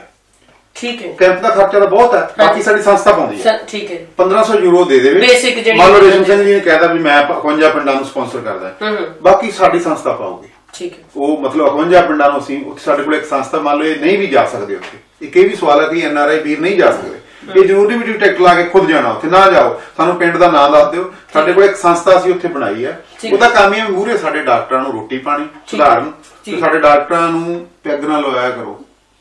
ਕੋਈ ਸਾਨੂੰ ਮੀਟ ਸ਼ਰਾਬ ਦੀ ਲੋੜ ਨਹੀਂ, ਸਿਰਫ ਮੂੰਗੀ ਦੀ ਦਾਲ ਨਾਲ ਫੁਲਕੇ ਉਹਨਾਂ ਨੂੰ, ਸਾਫ਼ ਚਾਹ ਤੇ ਪਾਣੀ ਦੇ ਦਿਆ ਕਰੋ, ਜਾਂ ਕੋਈ ਫਰੂਟ ਦੇ ਦਿਓ। ਇਹ ਵੀ ਮੇਰੀਆਂ ਬੇਨਤੀਆਂ। NRI ਜਾ ਕੇ ਉੱਥੇ ਦਿਖਾਵੇ ਕਰਨੋਂ ਨਹੀਂ ਹਟਦੇ। ਇਹ ਮੇਰੀ ਬੇਨਤੀ ਹੈ ਤੁਹਾਨੂੰ। ਮੈਨੂੰ ਤਾਂ ਮੁਸ਼ਕਲਾਂ ਆਉਂਦੀਆਂ, ਇੱਕ ਨੇ ਪੈਗ ਲਵਾ ਲਾ, ਦੂਜੇ ਥਾਂ ਵੀ ਮੰਗਣਗੇ ਡਾਕਟਰ ਜਾ ਕੇ। ਮਤਲਬ ਇਹ ਮੇਰੀਆਂ ਬੇਨਤੀਆਂ, ਪਲੀਜ਼ ਇਹਨਾਂ ਤੇ ਪਹਿਰਾ ਵੀ ਦੇਣਾ। ਮੈਂ ਤਾਂ ਹੀ ਕਾਮਯਾਬ ਹੋਊਂਗਾ ਜੇ ਤੁਸੀਂ ਮੇਰੇ ਇਹਨਾਂ ਜਿਹੜੇ ਮੈਂ ਕਹਿ ਰਿਹਾ ਗੱਲਾਂ, ਤੁਸੀਂ ਮੇਰੀਆਂ ਬਾਹਾਂ ਬਣੋ, ਮੈਨੂੰ ਤਾਕਤ ਦਿਓ, ਠੀਕ ਹੈ ਨਾ ਕਿ ਉਹ ਸਿਸਟਮ ਨੂੰ ਖਰਾਬ ਕਰੋ। ਪੈਸੇ ਦੀ ਕੋਈ ਚਿੰਤਾ ਨਾ ਕਰੋ, ਪੈਸਾ ਇੰਗਲੈਂਡ 'ਚ ਸਾਨੂੰ ਜਮ੍ਹਾਂ ਕਰਾ ਦਿਓ, ਵੈਸਟਰਨ ਯੂਨੀਅਨ ਰਾਹੀਂ, ਮਨੀਗ੍ਰਾਮ ਰਾਹੀਂ ਕਰਾ ਦਿਓ, ਪਿੰਡ ਜਾ ਕੇ ਦੇ ਦਿਓ ਟੀਮ ਨੂੰ, ਉੱਥੇ ਸਾਡੇ ਅਕਾਊਂਟ ਆ, ਉੱਥੇ ਜਮ੍ਹਾਂ ਕਰਾ ਦਿਓ। ਪੈਸੇ ਦੀ ਕੋਈ ਚਿੰਤਾ ਨਾ ਕਰਿਆ ਕਰੋ। ਚਿੰਤਾ ਹੈ ਕੈਂਪ ਦੀ ਡੇਟ ਬੁੱਕ ਕਰਾਉਣ ਦੀ, ਤੇ ਇੱਕ ਜ਼ਿੰਮੇਦਾਰ ਬੰਦਾ ਚਾਹੀਦਾ ਕੈਂਪ ਦਾ ਇੰਚਾਰਜ ਪਿੰਡ, ਜਿਹਦੇ ਕੋਲੇ ਕੈਂਸਰ ਦੀ ਰਿਪੋਰਟ ਆਉਣੀ ਹੈ। ਕਿਉਂ 5 ਕੈਂਸਰ ਦੇ ਮਰੀਜ਼ ਨਿਕਲੇ ਤੇ ਉਹ 5 ਔਰਤਾਂ ਨੂੰ ਜੋ ਦੱਸਣਾ ਨਾ ਵੀ ਭੈਣੇ ਤੈਨੂੰ ਕੈਂਸਰ ਆ, ਉਹ ਔਰਤ ਡਿੱਗ ਪੈਂਦੀ ਹੈ, ਜਿਹਦੇ ਹੱਥ 'ਚ ਨਾ ਕੌਲੀ ਹੈ ਤੇ ਕੌਲੀ ਖੜਕ ਦੇ ਨੇ ਡਿੱਗਦੀ ਉਹਦੇ ਹੱਥ 'ਚ, ਮੈਨੂੰ ਕੈਂਸਰ ਹੋ ਗਿਆ ਤੇ ਮੈਂ ਚਲੀ ਜਾਊਂ ਜਵਾਕਾਂ ਨੂੰ ਛੱਡ ਕੇ। ਮੈਨੂੰ ਉਹ ਬੰਦਾ ਚਾਹੀਦਾ ਹੁੰਦਾ ਜਿਹੜਾ ਜ਼ਿੰਮੇਦਾਰ ਮਾਸਟਰ ਹੋਵੇ ਜਾਂ ਪੁਰਾਣਾ ਫੌਜੀ, ਕਿ ਔਰਤ ਨੂੰ ਪਿਆਰ ਨਾਲ ਤਰੀਕੇ ਨਾਲ ਦੱਸ ਕੇ ਭੈਣੇ ਵੇ ਤੇਰੇ ਤੇ ਆ ਕਹਿਰ ਆਇਆ, ਪਰ ਤੂੰ ਭੱਜ, ਤੇਰਾ ਅਸੀਂ ਬਚਾਉਣ ਦੀ ਕੋਸ਼ਿਸ਼ ਕਰਦੇ ਹਾਂ। ਇਹ ਕੋਈ ਫੋਟੋਆਂ ਲਾਉਣ ਵਾਲਾ ਕੈਂਪ ਨਹੀਂ। ਸਾਡੇ ਕੈਂਪ ਬੜੇ ਅਦਾਸ ਹੁੰਦੇ ਆ ਕੈਂਸਰ ਦੇ ਕੈਂਪ, ਤੇ ਐਵੇਂ ਰੰਗਦਾਰ ਫੋਟੋਆਂ ਲਾਉਣ ਦਾ ਮੈਂ ਇਹਨਾਂ ਚੀਜ਼ਾਂ ਦੇ ਸ਼ੌਂਕ 'ਚ ਵਿਸ਼ਵਾਸ ਨਹੀਂ ਕਰਦਾ। ਕਹਿੰਦੇ ਪ੍ਰੈਸ ਤੁਹਾਡੀ ਕਵਰੇਜ ਕਰੂਗੀ, ਅੱਛੇ ਕੰਮ ਕਰੋਗੇ ਜੀ, ਪ੍ਰੈਸ ਤੁਹਾਡੇ ਕੰਮਾਂ ਨੂੰ ਅਛਾੜੂਗੀ। ਵੀ ਰੇਸ਼ਮ ਸਿੰਘ ਨੇ ਅੱਜ 500 ਔਰਤ ਨੂੰ ਚੈੱਕਅਪ ਕਰਾਤਾ, ਇਹ ਵੀ ਇੱਕ ਬਹੁਤ ਵੱਡਾ। ਪਰ ਜਿਵੇਂ ਅਸੀਂ ਗੱਲਾਂ ਬਾਤਾਂ ਨਾਲ, ਜਿਵੇਂ ਤੁਹਾਡੇ ਪੈਂਫਲੇਟਸ ਲੋਕਾਂ ਨੂੰ ਜਾਗਰਿਤ ਦੇ ਰਹੇ ਨੇ, ਪ੍ਰੈਸ ਇਸ ਵਿਸ਼ੇ ਨੂੰ ਲਿਆ ਕੇ ਡਿਸਕਸ਼ਨ ਕਰ ਰਹੇ ਲੋਕਾਂ ਦੇ ਨਾਲ, ਔਰ ਉਹਨਾਂ ਦੇ ਕਾਲਸ ਲੈ ਕੇ ਉਹਨਾਂ ਤੋਂ ਪੁੱਛਿਆ ਜਾਵੇ ਤੁਸੀਂ ਕਿਉਂ ਨਹੀਂ ਕਰਦੇ, ਤੁਸੀਂ ਅੱਗੇ ਆਓ। ਬਿਲਕੁਲ ਹਾਂਜੀ, ਕਿਉਂਕਿ ਮੀਡੀਆ ਇੱਕ ਨਾ ਡੈਮੋਕ੍ਰੈਟਿਕ ਮੁਲਕ ਦੀ ਇੱਕ ਰੀੜ੍ਹ ਦੀ ਹੱਡੀ ਹੁੰਦੀ ਹੈ। ਜਿਸ ਤਰ੍ਹਾਂ ਤੁਹਾਨੂੰ ਮੀਡੀਆ ਸਾਰੇ ਪੰਜਾਬ ਨਾਲ ਜੋੜੀ ਰੱਖਦਾ, ਉੱਥੋਂ ਦਾ ਦੁੱਖ ਸੁੱਖ ਸਾਰਾ ਇੱਥੇ ਆਉਂਦਾ। ਇਹ ਤੁਹਾਡੇ ਅੱਛੇ ਕੰਮ ਵੀ ਤੁਹਾਨੂੰ ਦੱਸਣਗੇ। ਤੇ ਵੀ ਆਪ ਰੇਸ਼ਮ ਸਿੰਘ ਨੇ, ਵੀਰ ਜੀ, ਇਹਨਾਂ ਨੇ ਸਾਰੇ ਅੱਛੇ ਕੰਮ ਕਰ ਰਹੇ ਆ। ਆਪਾਂ ਕਿਉਂਕਿ ਮੀਡੀਆ ਤੋਂ ਬਿਨਾਂ, ਮੀਡੀਆ ਦਾ ਯੋਗਦਾਨ ਅਸੀਂ ਤੁਹਾਡੇ ਨਾਲ ਅੱਜ ਰੂਬਰੂ ਨਹੀਂ ਹੋ ਸਕਦੇ ਸੀ। ਅੱਜ ਬੀਬੀ ਜੀ ਬਾਜਵਾ ਜੀ, ਮੈਂ ਇਹਨਾਂ ਦਾ ਬਹੁਤ ਧੰਨਵਾਦ ਕਰਦਾ, ਸਪੈਸ਼ਲੀ ਮੇਰੇ ਲਈ ਇੱਥੇ ਪਹੁੰਚੇ ਆ ਵਿਚਾਰੇ। ਇਹ ਵੀ ਘੱਟ ਨਹੀਂ ਸੇਵਾ, ਬਹੁਤ ਵੱਡੀ ਸੇਵਾ ਹੈ, ਕਿਉਂਕਿ ਮੇਰਾ ਸੁਨੇਹਾ ਤੁਹਾਨੂੰ ਸਾਰਿਆਂ ਤੱਕ ਪਹੁੰਚਾ ਰਹੇ ਆ। ਇਹ ਵੀ ਇੱਕ ਸੇਵਾ ਕਰ ਰਹੇ ਆ, ਇਹਨਾਂ ਦੀ ਵੀ ਸਪੋਰਟ ਕਰਿਆ ਕਰੋ। ਇਹ ਕਿਉਂਕਿ ਜਿੰਨੇ ਸਾਡੇ ਮੀਡੀਆ ਸਟਰੋਂਗ ਹੋਊਗਾ, ਉਨੀਆਂ ਅਸੀਂ ਵੀ ਸਟਰੋਂਗ ਹੋਵਾਂਗੇ। ਬਿਲਕੁਲ, ਮੀਡੀਆ ਬਹੁਤ ਵੱਡਾ। ਸਾਡੇ ਕੋਲ ਇੰਗਲੈਂਡ ਦੇ ਵਿੱਚ 2 ਚੈਨਲ ਆ ਗਏ, ਤੁਹਾਡੇ ਯੂਰਪ ਦੇ ਵਿੱਚ ਭੈਣ ਜੀ ਇਹ ਲੱਗੇ ਸੇਵਾ ਕਰਨ। ਸਾਡੀ ਇੱਕ ਕਮਿਊਨਿਟੀ ਨੂੰ ਇਕੱਠੀ ਕਰ ਦਿੰਦੇ ਤੁਸੀਂ। ठीक है। अज मेरा तुसीं सुनेहा किन्ने लोग सुन रहे हो, क्यों किवें सुन रहे हो, इस चैनल के करके ਆਪਾਂ ਇਹਨਾਂ ਦੀ ਵੀ ਵੱਧ ਤੋਂ ਵੱਧ ਸਪੋਰਟ ਕਰਿਆ ਕਰੀਏ, ਕਿਉਂਕਿ ਇਹਦੇ ਨਾਲ ਹੀ ਅਸੀਂ ਪੰਜਾਬ ਦੇ ਦੁੱਖ ਤੁਹਾਡੇ ਅੱਗੇ ਰੱਖ ਸਕਦੇ ਹਾਂ। ਇੰਨੀ ਬੜੀ ਅੱਛੀ ਹਾਲਤ ਨਹੀਂ ਪੰਜਾਬ ਦੀ, ਅਸੀਂ ਪਾਲਿਸ਼ ਕੀਤੇ ਹੈ ਤੇ ਅੰਦਰ ਅਸੀਂ ਹੋ ਰਹੇ ਬਿਲਕੁਲ। ਇਹ ਆਪਾਂ ਇਹਨਾਂ ਚੀਜ਼ਾਂ ਤੋਂ ਗਰੇਜ਼ ਕਰੀਏ, ਸਾਦੇ ਕੰਮ ਕਰੀਏ। ਜੋ ਕਾਫੀ ਕੁਝ ਤੁਸੀਂ ਮੇਰੇ ਤੋਂ ਸਿੱਖਿਆ ਹੋਣਾ, ਮੈਂ ਵੀ ਤੁਹਾਤੋਂ ਕੱਲ ਦਾ ਇੱਥੇ ਆਇਆ, ਮੈਂ ਵੀ ਕੁਝ ਤੋਂ ਬਹੁਤ ਕੁਝ ਸਿੱਖ ਕੇ ਜਾ ਰਿਹਾ ਇੱਥੋਂ। ਪਲੀਜ਼ ਮੇਰੇ ਸਨੇਹ ਵੱਧ ਤੋਂ ਵੱਧ ਲੋਕਾਂ ਦੇ ਵਿੱਚ ਵੰਡੋ। ਇਹ ਮੇਰੀ ਹੱਥ ਜੋੜ ਕੇ ਬੇਨਤੀ ਹੈ, ਜਿਹੜੀ ਮੇਰੀਆਂ ਭੈਣਾਂ ਇਹ ਆਪਸ ਵਿੱਚ ਡਿਸਕਸ ਕਰਿਆ ਕਰੋ ਆਪਦੇ ਦੁੱਖ ਦਾਰੂ, ਵੀ ਮੈਨੂੰ ਆਹ ਸੀ ਤੂੰ ਇਸ ਤਰ੍ਹਾਂ ਕਰ, ਕੋਈ ਸੰਗ ਸ਼ਰਮ ਦੀ ਲੋੜ ਨਹੀਂ ਕਿ ਬੱਚੇ ਰੁੱਝ ਜਾਂਦੇ ਹੈ ਕਈ, ਠੀਕ ਹੈ। ਇਹ ਮੇਰੀ ਬੇਨਤੀ ਹੈ। ਤੇ ਮੈਨੂੰ ਤਾਂ ਸਰ ਜਿਵੇਂ ਤੁਸੀਂ ਦੱਸਿਆ ਕਿ ਤੁਸੀਂ 3 ਸਾਲ ਤੋਂ ਇਸ ਅਹੁਦੇ ਦੇ ਉੱਤੇ, ਔਰ ਤੁਸੀਂ ਬਹੁਤ ਦੁੱਖ ਪੰਜਾਬ ਦਾ ਦੇਖਿਆ, ਤੇ ਭਾਰਤ ਦੇ ਬਾਕੀ ਮੁਲਕਾਂ ਦੀ ਕੀ ਹਾਲਤ ਹੈ ਉਹ ਵੀ ਸਾਡੇ ਦਰਸ਼ਕਾਂ ਨੂੰ ਜ਼ਰੂਰ ਦੱਸੋ। ਹਾਂਜੀ, ਅਸੀਂ ਸੁਡਾਨ ਦੇ ਵਿੱਚ ਹਾਂ, ਅਫਰੀਕਾ 'ਚ ਹਾਂ, ਮੰਨ ਲਓ ਆਪਾਂ ਦੂਜੀਆਂ ਯੂਰਪ ਸਾਰੀਆਂ ਸੂਬਿਆਂ ਦੀ ਗੱਲ, ਮੁਲਕਾਂ ਦੀ ਗੱਲ ਨੇ, ਉੱਥੇ ਵੀ ਬੁਰੀ ਹਾਲਤ ਹੈ। ਠੀਕ ਹੈ, ਕਾਲਿਆਂ ਦਾ ਮੁਲਕ ਹੈ ਵਿਚਾਰਾ, ਉਹਨਾਂ ਨੂੰ ਕੋਈ ਸਾਫ਼ ਪਾਣੀ ਨਹੀਂ, ਆਪਸ ਵਿੱਚ ਲੜੀ ਜਾਂਦੇ ਆ। ਪਰ ਦੇਖੋ ਉਹ ਤੇ ਪਾਕਿਸਤਾਨ 'ਚ ਗਏ ਆ, ਪਾਕਿਸਤਾਨ ਦੀ ਬੁਰੀ ਹਾਲਤ ਹੈ ਜੀ। ਠੀਕ ਹੈ, ਸਾਡੇ ਜਿਹੜੇ ਦੂਜੇ ਸੂਬੇ ਆ ਨਾ, ਦਿੱਲੀ ਦੀ ਬੁਰੀ ਹਾਲਤ ਹੈ। ਹੁਣ ਜੰਮੂ ਕਸ਼ਮੀਰ ਦੀ ਗੱਲ ਲੈ ਲਓ, ਜਿੱਥੇ ਕੁਦਰਤ ਹੈ ਨਾ, ਉੱਥੇ ਨਹੀਂ। ਜੰਮੂ ਕਸ਼ਮੀਰ ਦੇ ਵਿੱਚ ਅਸੀਂ 100 ਕੈਂਪ ਲਾਇਆ ਭੈਣ ਜੀ। ਅੱਛਾ ਜੀ। ਸਾਨੂੰ 100 ਕੈਂਪਾਂ ਦੇ ਵਿੱਚ ਇੱਕ ਕੈਂਸਰ ਦਾ ਮਰੀਜ਼ ਨਹੀਂ ਮਿਲਿਆ। ਸਾਰੀਆਂ ਟੀਮਾਂ ਮੈਂ ਕੱਢ ਕੇ ਪੰਜਾਬ 'ਚ ਲੈ ਜਾਂਦੀਆਂ। ਸਾਡੇ ਗੁਆਂਢ ਦਾ ਸੂਬਾ, ਸਾਡਾ ਗੁਆਂਢ ਦਾ ਸੂਬਾ ਉਹ 5, ਜਿਵੇਂ ਤੁਸੀਂ ਕਹਿੰਦੇ ਸਾਡੀ ਗੁਰੂਆਂ ਦੀ ਪੀਰਾਂ ਦੀ ਧਰਤੀ ਹੈ, ਉਹ ਗੁਰੂਆਂ ਪੀਰਾਂ ਦੀ ਧਰਤੀ ਵੀ ਨਹੀਂ। ਮੈਂ ਤਾਂ ਹੁਣ ਉਹਨਾਂ ਨੂੰ ਕਹੂੰਗਾ ਗੁਰੂਆਂ ਪੀਰਾਂ ਦੀ ਧਰਤੀ, ਉਹ ਗੁਰੂ ਦੇ ਅਸੂਲ ਤੇ ਚੱਲ ਰਹੇ ਆ ਜੀ, ਸਾਦਾ ਜੀਵਨ ਤੁਰ ਕੇ ਜਾਂਦੇ। ਬਿਲਕੁਲ ਜੀ। ਇੱਕ 100 ਕੈਂਪ ਦੇ ਵਿੱਚ ਸਾਨੂੰ ਇੱਕ ਔਰਤ ਨੂੰ ਕੈਂਸਰ ਨਹੀਂ ਮਿਲਿਆ ਜੰਮੂ ਕਸ਼ਮੀਰ। ਅੱਛਾ ਜੀ। ਆਪਣਾ ਹਿਮਾਚਲ ਹਾਂ, ਸ਼ਿਮਲਾ ਦਾ ਇਲਾਕਾ, ਹਿਮਾਚਲ ਸਾਰਾ, ਤੇ ਥੱਲੇ ਨੂੰ ਅਸੀਂ ਉਤਰੇ ਆਉਨੇ ਆ ਪੰਚਕੂਲੇ ਤੋਂ, ਤੇ ਬੁਰੀ ਹਾਲਤ ਹੈ। ਉਹ ਸਾਰੀਆਂ ਟੀਮਾਂ ਕੱਢ ਕੇ ਅਸੀਂ ਪੰਜਾਬ 'ਚ ਲਿਆਂਦੇ, ਹੁਣ ਵੀ ਪੰਜਾਬ 'ਚ ਹੀ ਰਹੋ ਤੁਸੀਂ। ਧੰਨਵਾਦ। ਇੱਥੇ ਮੈਂ ਇੱਕ ਗੱਲ ਹੋਰ ਕਹਿਣੀ ਚਾਹੂੰਗਾ ਕਿ ਜਿਵੇਂ ਤੁਸੀਂ ਕਿਹਾ ਵੀ ਜਦੋਂ ਕੋਈ ਬਜ਼ੁਰਗ ਸਾਡਾ ਚਲਿਆ ਜਾਂਦਾ ਜਾਂ ਹੋਰ ਆ, ਅਸੀਂ ਉਹਦੀ ਯਾਦ ਦੇ ਵਿੱਚ ਕੁਝ ਕਰਕੇ, ਮੇਰੀ ਆਪਦੀ ਜਾਤੀ ਰਿਹਾ ਕਿ ਸਾਡੇ ਪੰਜਾਬ ਦੇ ਵਿੱਚ ਦਰਖਤ ਬਿਲਕੁਲ ਖਤਮ ਹੋ ਗਿਆ, ਤੇ ਜਿਹਦਾ ਮੇਨ ਕਾਰਨ ਵੀ ਇਹ ਬਿਮਾਰੀਆਂ ਜਿਹੜੀਆਂ ਇਹ ਸਾਨੂੰ ਚੁੰਬੜਦੀਆਂ। ਤੇ ਜੇ ਕਿਸੇ ਦਾ ਬਜ਼ੁਰਗ ਜਾਂ ਕੋਈ ਚਲਿਆ ਜਾਂਦਾ ਜਾਂ ਕੁਛ ਵੀ ਹੈ, ਤੇ ਅਸੀਂ ਇਹ ਨਾ ਕਰਕੇ ਕਿ ਅਸੀਂ ਉਹਦੀ ਯਾਦ ਦੇ ਵਿੱਚ ਕੋਸ਼ਿਸ਼ ਕਰਕੇ ਵੀ ਅਸੀਂ 10-10 5-5 ਦਰਖਤ ਜ਼ਰੂਰ ਲਾ ਕੇ ਉਹਨਾਂ ਦੀ ਪਰਵਰਿਸ਼ ਕਰਕੇ, ਬਿਲਕੁਲ, ਤੇ ਉਹਦੇ ਨਾਲ ਸਾਡਾ ਜਿਹੜਾ ਮਾਹੌਲ ਹੈ ਉਹ ਚੇਂਜ ਹੋਊਗਾ, ਉੱਥੋਂ ਦਾ ਜਿਹੜੀ ਆਬੋ ਹਵਾ ਉਹ ਬਦਲੂਗੀ। ਵੀ ਜੀ ਤੁਸੀਂ ਬੱਧਨੀ ਕਲਾਂ ਨੂੰ ਬਿਲੋਂਗ ਕਰਦੇ ਹੋ, ਉੱਥੇ ਡਾਕਟਰ ਕੁਲਵਿੰਦਰ ਹੈ ਬਾਹਰ, ਤੇ ਮੈਂ ਉੱਥੇ ਜਾਂਦਾ ਕਰਦਾ, ਪਿੰਡ ਨੂੰ ਜਾਣਾ, ਰੁਕ ਜਾਣਾ। ਮੈਂ ਉਹਨੂੰ ਕਿਹਾ ਯਾਰ ਵੀ ਮੇਰੇ ਫਾਦਰ ਨੇ ਆਉਣਾ, ਵੀ ਉਦੋਂ ਪਹਿਲਾਂ ਮੈਂ ਉਹਨੂੰ ਕੋਈ ਤੋਹਫਾ ਦੇਣਾ ਚਾਹੁੰਦਾ ਜੀ। ਉਹ ਕਹਿੰਦਾ ਯਾਰ 5000 ਦਰਖਤ ਲਾ, ਤੇਰਾ ਬਾਪ ਜਦੋਂ ਆ 5000 ਦਰਖਤ ਲਾਇਆ। ਛੱਪੜ ਸੀ ਪਿੰਡ ਦੇ, ਛੱਪੜ ਦੇ ਦਾਲੇ ਲਾਤੇ ਜੀ। ਇੱਕ ਤਾਂ ਛੱਪੜ ਚੋਂ ਪਾਣੀ ਮਿਲ ਜਾਂਦਾ ਉਹਨੂੰ, ਜੜਾਂ ਥੱਲੇ ਸਿਵਿਆਂ ਦੇ ਵਿੱਚ ਸਾਰਿਆਂ ਦਰਖਤ ਲਾਤੇ। ਉਹ ਚਲੋ ਜੀ 5000 ਚੋਂ 3000 ਹੀ ਚੱਲ ਪਏ, ਠੀਕ ਹੈ। ਹੁਣ ਜਿਹੜੇ ਬਾਕੀ ਜਿਹੜੇ ਮਰ ਗਏ ਸੀ ਵਿਚਾਰੇ ਉਹ ਖੇਟ ਹੋਏ, ਪਰ ਉਹ ਕੁਲਵਿੰਦਰ ਸਿੰਘ ਜੀ ਸਾਰੇ ਦਰਖਤ ਮੁਫਤ ਭੇਜਦਾ ਜੀ, ਨਰਸਰੀ ਨਹੀਂ ਬਣਾਈ। ਉਹ ਕਹਿੰਦਾ ਜਿੰਨੇ ਮਰਜ਼ੀ ਲੈ ਜਾਓ ਦਰਖਤ, ਤੇ ਉਹ ਕਿੱਡਾ ਉਹ ਦੇਵਤਾ ਇਨਸਾਨ ਹੀ। ਤੁਸੀਂ ਇੱਕ ਬਾਪ ਨੂੰ ਜਿਉਂਦੇ ਨੂੰ ਸ਼ਰਧਾਂਜਲੀ ਹੈ। ਪਿਓ ਦੇਖੋ ਯਾਰ ਮੇਰੇ ਮੁੰਡੇ ਨੇ ਤਾਂ ਮੇਰਾ ਜਿਉਂਦੇ ਦਾ ਹੀ ਵਧੀਆ ਕੰਮ ਕਰ ਦੇਖ ਜੂ, ਮਰੇ ਤੋਂ ਬਾਅਦ ਨਾ ਉਹਨੇ ਆਉਣਾ ਤੇ ਨਾ ਦੇਖਣਾ। ਤੇ ਸਿੱਖ ਕੌਮ ਜਿੱਥੋਂ ਗੁਰੂ ਨਾਨਕ ਦੇਵ ਜੀ ਨੇ ਕੱਢਿਆ ਸੀ 1469 ਚ, ਬਿਲਕੁਲ 1269 ਚ ਫਿਰਦੀ ਹੈ ਜੀ। ਗੁਰੂ ਨਾਨਕ ਦੇਵ ਜੀ ਨੇ ਤੁਹਾਨੂੰ ਕੱਢਿਆ ਸੀ ਨਾ 1469 ਚ, ਤੇ ਤੁਸੀਂ ਅੱਜ 1269 ਚ ਫਿਰਦੇ ਆ। ਰਿਵਰਸ ਗੇਅਰ ਲੱਗ ਗਿਆ, ਉਹ ਤਾਂ ਮਤਲਬ ਪੁੱਠਾ ਚੱਕਰ ਪੈ ਗਿਆ। ਤੇ ਆਪਾਂ ਗੁਰੂ ਦੇ ਥੋੜਾ ਜਿਹਾ ਜੋ ਆਪਾਂ ਨੂੰ ਕਿਹਾ ਗੁਰੂਆਂ ਨੇ, ਉਹ ਤੇ ਚੱਲਣ ਦੀ ਕੋਸ਼ਿਸ਼ ਕਰੀਏ।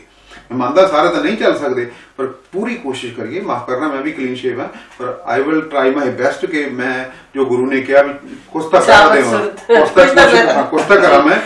ਮੈਂ ਕੋਈ ਪਰਫੈਕਟ ਨਹੀਂ, ਮੈਂ ਵੀ ਤੁਹਾਡੇ ਵਰਗਾ ਹੀ ਹਾਂ, ਪਰ ਆਪਾਂ ਸਾਰੇ ਰਲ ਕੇ ਪਿਆਰ ਨਾਲ, ਮੈਂ ਸਾਰੇ ਪਰਿਵਾਰ ਨੂੰ, ਇੱਕ ਤਾਂ ਤੁਹਾਡੇ ਜਰਮਨ ਵਾਲਿਆਂ ਨੂੰ ਮੈਨੂੰ ਬਹੁਤ ਖੁਸ਼ੀ ਹੋਈ ਕਿ ਤੁਸੀਂ ਬਹੁਤ ਮਿਹਨਤੀ ਲੋਕ ਹੋ, ਜਿੰਨਾ ਤੁਸੀਂ ਦੁੱਖ ਝੱਲਿਆ ਨਾ ਸ਼ਾਇਦ ਕਿਸੇ ਨੇ ਨਹੀਂ ਝੱਲਿਆ ਹੋਵੇ, ਮੈਨੂੰ ਬਿਲਕੁਲ ਪਤਾ ਹੈ। ਕਿਉਂਕਿ ਬਿਲਕੁਲ ਜਿਹੜੀ ਇੱਥੇ ਮਾਈਗ੍ਰੇਸ਼ਨ ਹੋਈ ਹੈ, ਉਹਦੇ ਪਹਿਲੇ ਜਿਹੜੇ 5 ਤੋਂ 7 ਸਾਲ ਨੇ ਸਾਡੀ ਜਿਹੜੀ ਬਹੁਤ ਹੀ ਜਿਹੜੇ ਦੁੱਖ ਭਰੇ ਨੇ, ਬਹੁਤ ਮਿਹਨਤ ਕੀਤੀ ਹੈ, ਔਰ ਬਹੁਤ ਇਸ ਸਮਾਜ ਨੇ ਸਾਨੂੰ ਰੇਸਿਜ਼ਮ ਦੇ ਤੌਰ ਤੇ ਲੈ ਲਓ ਜਾਂ ਹਰ ਤਰ੍ਹਾਂ ਹੀ ਸਾਨੂੰ ਮਤਲਬ ਡੋਮੀਨੇਟ ਕਰਨ ਦੀ ਕੋਸ਼ਿਸ਼ ਕੀਤੀ ਹੈ। ਔਰ ਅੱਜ ਤੱਕ ਸਾਡਾ ਜਰਮਨ ਦੇ ਵਿੱਚ ਕੋਈ ਆਪਣਾ ਮੀਡੀਆ ਨਹੀਂ ਸੀ, ਕਿਤੇ ਅਸੀਂ ਆਪਣੀ ਗੱਲ ਨਹੀਂ ਸੀ ਕਰ ਸਕਦੇ। ਇਹ ਸਾਡਾ ਪਹਿਲਾ ਯਤਨ ਆ, ਪਰ ਸਾਨੂੰ ਨਹੀਂ ਪਤਾ ਕਿ ਸਰਕਾਰ ਸਾਨੂੰ ਇਹਦੇ ਚ ਕਿੰਨਾ ਕੁ ਉੱਪਰ ਉੱਠਣ ਦਾ ਮੌਕਾ ਦੇਗੀ। ਪਰ ਜੇ ਆਪਣੇ ਭੈਣ ਭਰਾ ਸਾਡੇ ਯਤਨ ਕਰਨਗੇ, ਤੁਹਾਡੇ ਵਰਗੇ ਇੰਨੇ ਜਿਹੜੇ ਸੁਹਿਰਦ ਇਨਸਾਨ ਨੇ, ਜਿਹੜੇ ਸਮਾਜ ਦੀਆਂ ਜੜ੍ਹਾਂ ਕਹਿੰਦੇ ਨੇ ਬਹੁਤ ਡੂੰਘੀਆਂ, ਜਿਹੜੇ ਚੰਗੇ ਕੰਮਾਂ ਦੀਆਂ ਜੜ੍ਹਾਂ ਲੱਗਣੀਆਂ ਚਾਹੀਦੀਆਂ ਨੇ, ਸਾਰੇ ਸਾਡੀ ਸਪੋਰਟ ਕਰੋਗੇ, ਤੇ ਸ਼ਾਇਦ ਜਿਹੜੇ ਜਰਮਨ ਦੇ ਵਿੱਚ ਲੋਕ ਮਾਈਗ੍ਰੇਟ ਕਰਕੇ ਨਵੇਂ ਆ ਰਹੇ ਨੇ, ਜਾਂ ਜਿਹੜੇ ਪਹਿਲਾਂ ਜਿਹਨਾਂ ਨੇ ਦੁੱਖ ਕੱਟੇ ਨੇ, ਉਹਨਾਂ ਦੁੱਖਾਂ ਦਾ ਮੁੱਲ ਪੈ ਜਾਏਗਾ। ਹਾਂ ਬਿਲਕੁਲ ਭੈਣ ਜੀ।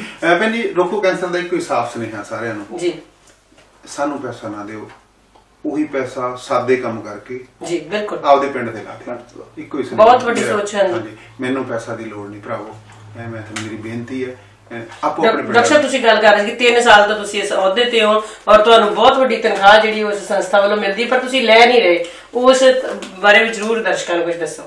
ਭੈਣ ਜੀ, ਮੈਂ ਨਾ ਜਦੋਂ ਸਹੁੰ ਚੱਕੀ ਮੈਨੂੰ ਅਹੁਦੇ ਦੀ ਤੇ ਮੇਰੇ ਫਾਦਰ ਦਾ ਮੈਨੂੰ ਕੈਨੇਡਾ ਤੋਂ ਫੋਨ ਆਇਆ। ਅੱਛਾ, ਮੈਨੂੰ ਨਹੀਂ ਆਇਆ, ਮੇਰੇ ਸਟਾਫ ਜਿਹੜੀ ਸੈਕਟਰੀ ਦੇਤੀ ਮੈਨੂੰ। ਉਹ ਕਹਿੰਦਾ ਮੇਰੇ ਪਿਓ ਨੂੰ, ਮੇਰਾ ਪਿਓ ਕਹਿੰਦਾ ਮੇਰੇ ਬੇਟੇ ਨੂੰ ਸਹੁੰ ਚੁੱਕਣ ਤੋਂ ਰੋਕੋ। ਕੱਲ ਵੀਰ ਜੀ ਨਾਲ ਸਲਾਹ ਦੱਸ ਰਿਹਾ ਸੀ, ਉਹ ਕਹਿੰਦੇ ਵੀ ਅਸੀਂ ਸਹੁੰ ਤਾਂ ਹੁਣ ਚੁੱਕੂਗਾ ਫਿਰ ਗੱਲ ਕਰਾਂ। ਕਹਿੰਦਾ ਨਹੀਂ ਰੋਕੋ ਉਹਨੂੰ। ਉਹ ਕਹਿੰਦੀ ਵੀ ਕੰਮ ਕੀ ਆ? ਕਹਿੰਦਾ ਬਹੁਤ ਜ਼ਰੂਰੀ ਕੰਮ ਹੈ।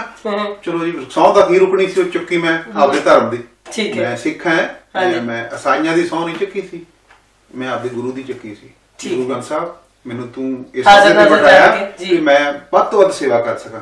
ਫਿਰ ਮੈਂ ਉਸੇ ਵਕਤ ਆਦੇ ਬਾਪ ਨੂੰ ਫੋਨ ਕੀਤਾ, ਮੈਂ ਕਿਹਾ ਯਾਰ ਤੂੰ ਮੈਨੂੰ ਸਹੁੰ ਤਾਂ ਚੱਕ ਲੈਣ ਦਿੰਦਾ। ਕਹਿੰਦਾ ਮੈਂ ਤੈਨੂੰ ਕੰਮ ਕਹਿਣਾ ਸੀ। ਮੈਂ ਕਿਹਾ ਜਿਹੜਾ ਤੂੰ ਕੰਮ ਕਹਿਣਾ ਸੀ ਮੈਂ ਕਰ ਦਿੱਤਾ। ਮੈਂ ਕਿਹਾ ਤੂੰ ਮੈਨੂੰ ਕਹਿਣਾ ਸੀ ਵੀ ਤਨਖਾਹ ਨਹੀਂ ਲੈਣੀ, ਤੇ ਕੈਂਸਰ ਤੋਂ ਤਨਖਾਹ ਲੈਣ ਦਾ ਕੋਈ ਤੁੱਕ ਨਹੀਂ ਬਣਦਾ, ਕਿਉਂਕਿ ਕੈਂਸਰ ਕਿਸੇ ਦੇ ਘਰ ਵੀ ਆਣ ਕੇ ਦਰਵਾਜ਼ਾ ਖੜਕਾ ਸਕਦਾ। ਬਿਲਕੁਲ ਠੀਕ ਹੈ। ਮੇਰੀ ਜਿੰਨੀ ਵੀ ਜ਼ਿੰਦਗੀ ਹੈ ਤੁਹਾਡੇ ਕੌਮ ਦੇ ਲੇਖੇ ਹੈ। ਮੈਨੂੰ ਜਦੋਂ ਵੀ ਤੁਸੀਂ ਫੋਨ ਕਰੋ, ਮੈਂ ਖੁਦ ਤੁਹਾਡੀ ਕਾਲ ਅਟੈਂਡ ਕਰੂ, ਸੁਨੇਹਾ ਛੱਡ ਦਿਓ ਮੇਰੇ ਫੋਨ ਦੇ ਉੱਤੇ, ਮੈਂ ਖੁਦ ਤੁਹਾਡੇ ਨਾਲ ਹੈ। ਲੇਟ ਹੋ ਜਾਊਗਾ ਪਰ ਤੁਹਾਡੇ ਨਾਲ ਗੱਲ ਮੇਰੀ ਜ਼ਰੂਰ ਹੋਏਗੀ। ਤਾਲੀ ਸਾਹਿਬ, ਇੱਕ ਪਾਸੇ ਤੁਹਾਡੀ ਇੰਨੀ ਉੱਚੀ ਤੇ ਸੁੱਚੀ ਸੋਚ, ਇੱਕ ਪਾਸੇ ਪੰਜਾਬ ਦੇ ਉਹ ਡਾਕਟਰ ਹੈ ਜਿਹੜਾ ਆਖਰੀ ਸਟੇਜ ਤੇ ਮਰੀਜ਼ ਵੀ ਹੁੰਦਾ ਕੈਂਸਰ ਦਾ, ਤੇ ਉਹ ਕਹਿੰਦੇ ਨਹੀਂ ਅਸੀਂ ਯਤਨ ਕਰ ਰਹੇ ਹਾਂ, ਜਿਵੇਂ ਤੁਸੀਂ ਦੱਸਿਆ ਬਲੱਡ ਕੈਂਸਰ, ਥਰੋਟ ਕੈਂਸਰ, ਕੁਝ ਇਸ ਤਰ੍ਹਾਂ ਦੇ ਕੈਂਸਰ ਹੈ ਜਿੱਥੇ ਸਿਰਫ ਸੇਵਾ ਹੀ ਰਹਿ ਜਾਣੀ ਹੈ, ਅੱਗੇ ਗੱਲ ਤੁਰਨੀ ਨਹੀਂ ਹੈਗੀ। ਔਰ ਉਹ ਲੋਕਾਂ ਦੇ ਇਖਲਾਕ ਨੂੰ ਕੀ ਹੋ ਗਿਆ, ਕੀ ਸਮਝਦੇ ਹੋ ਤੁਸੀਂ?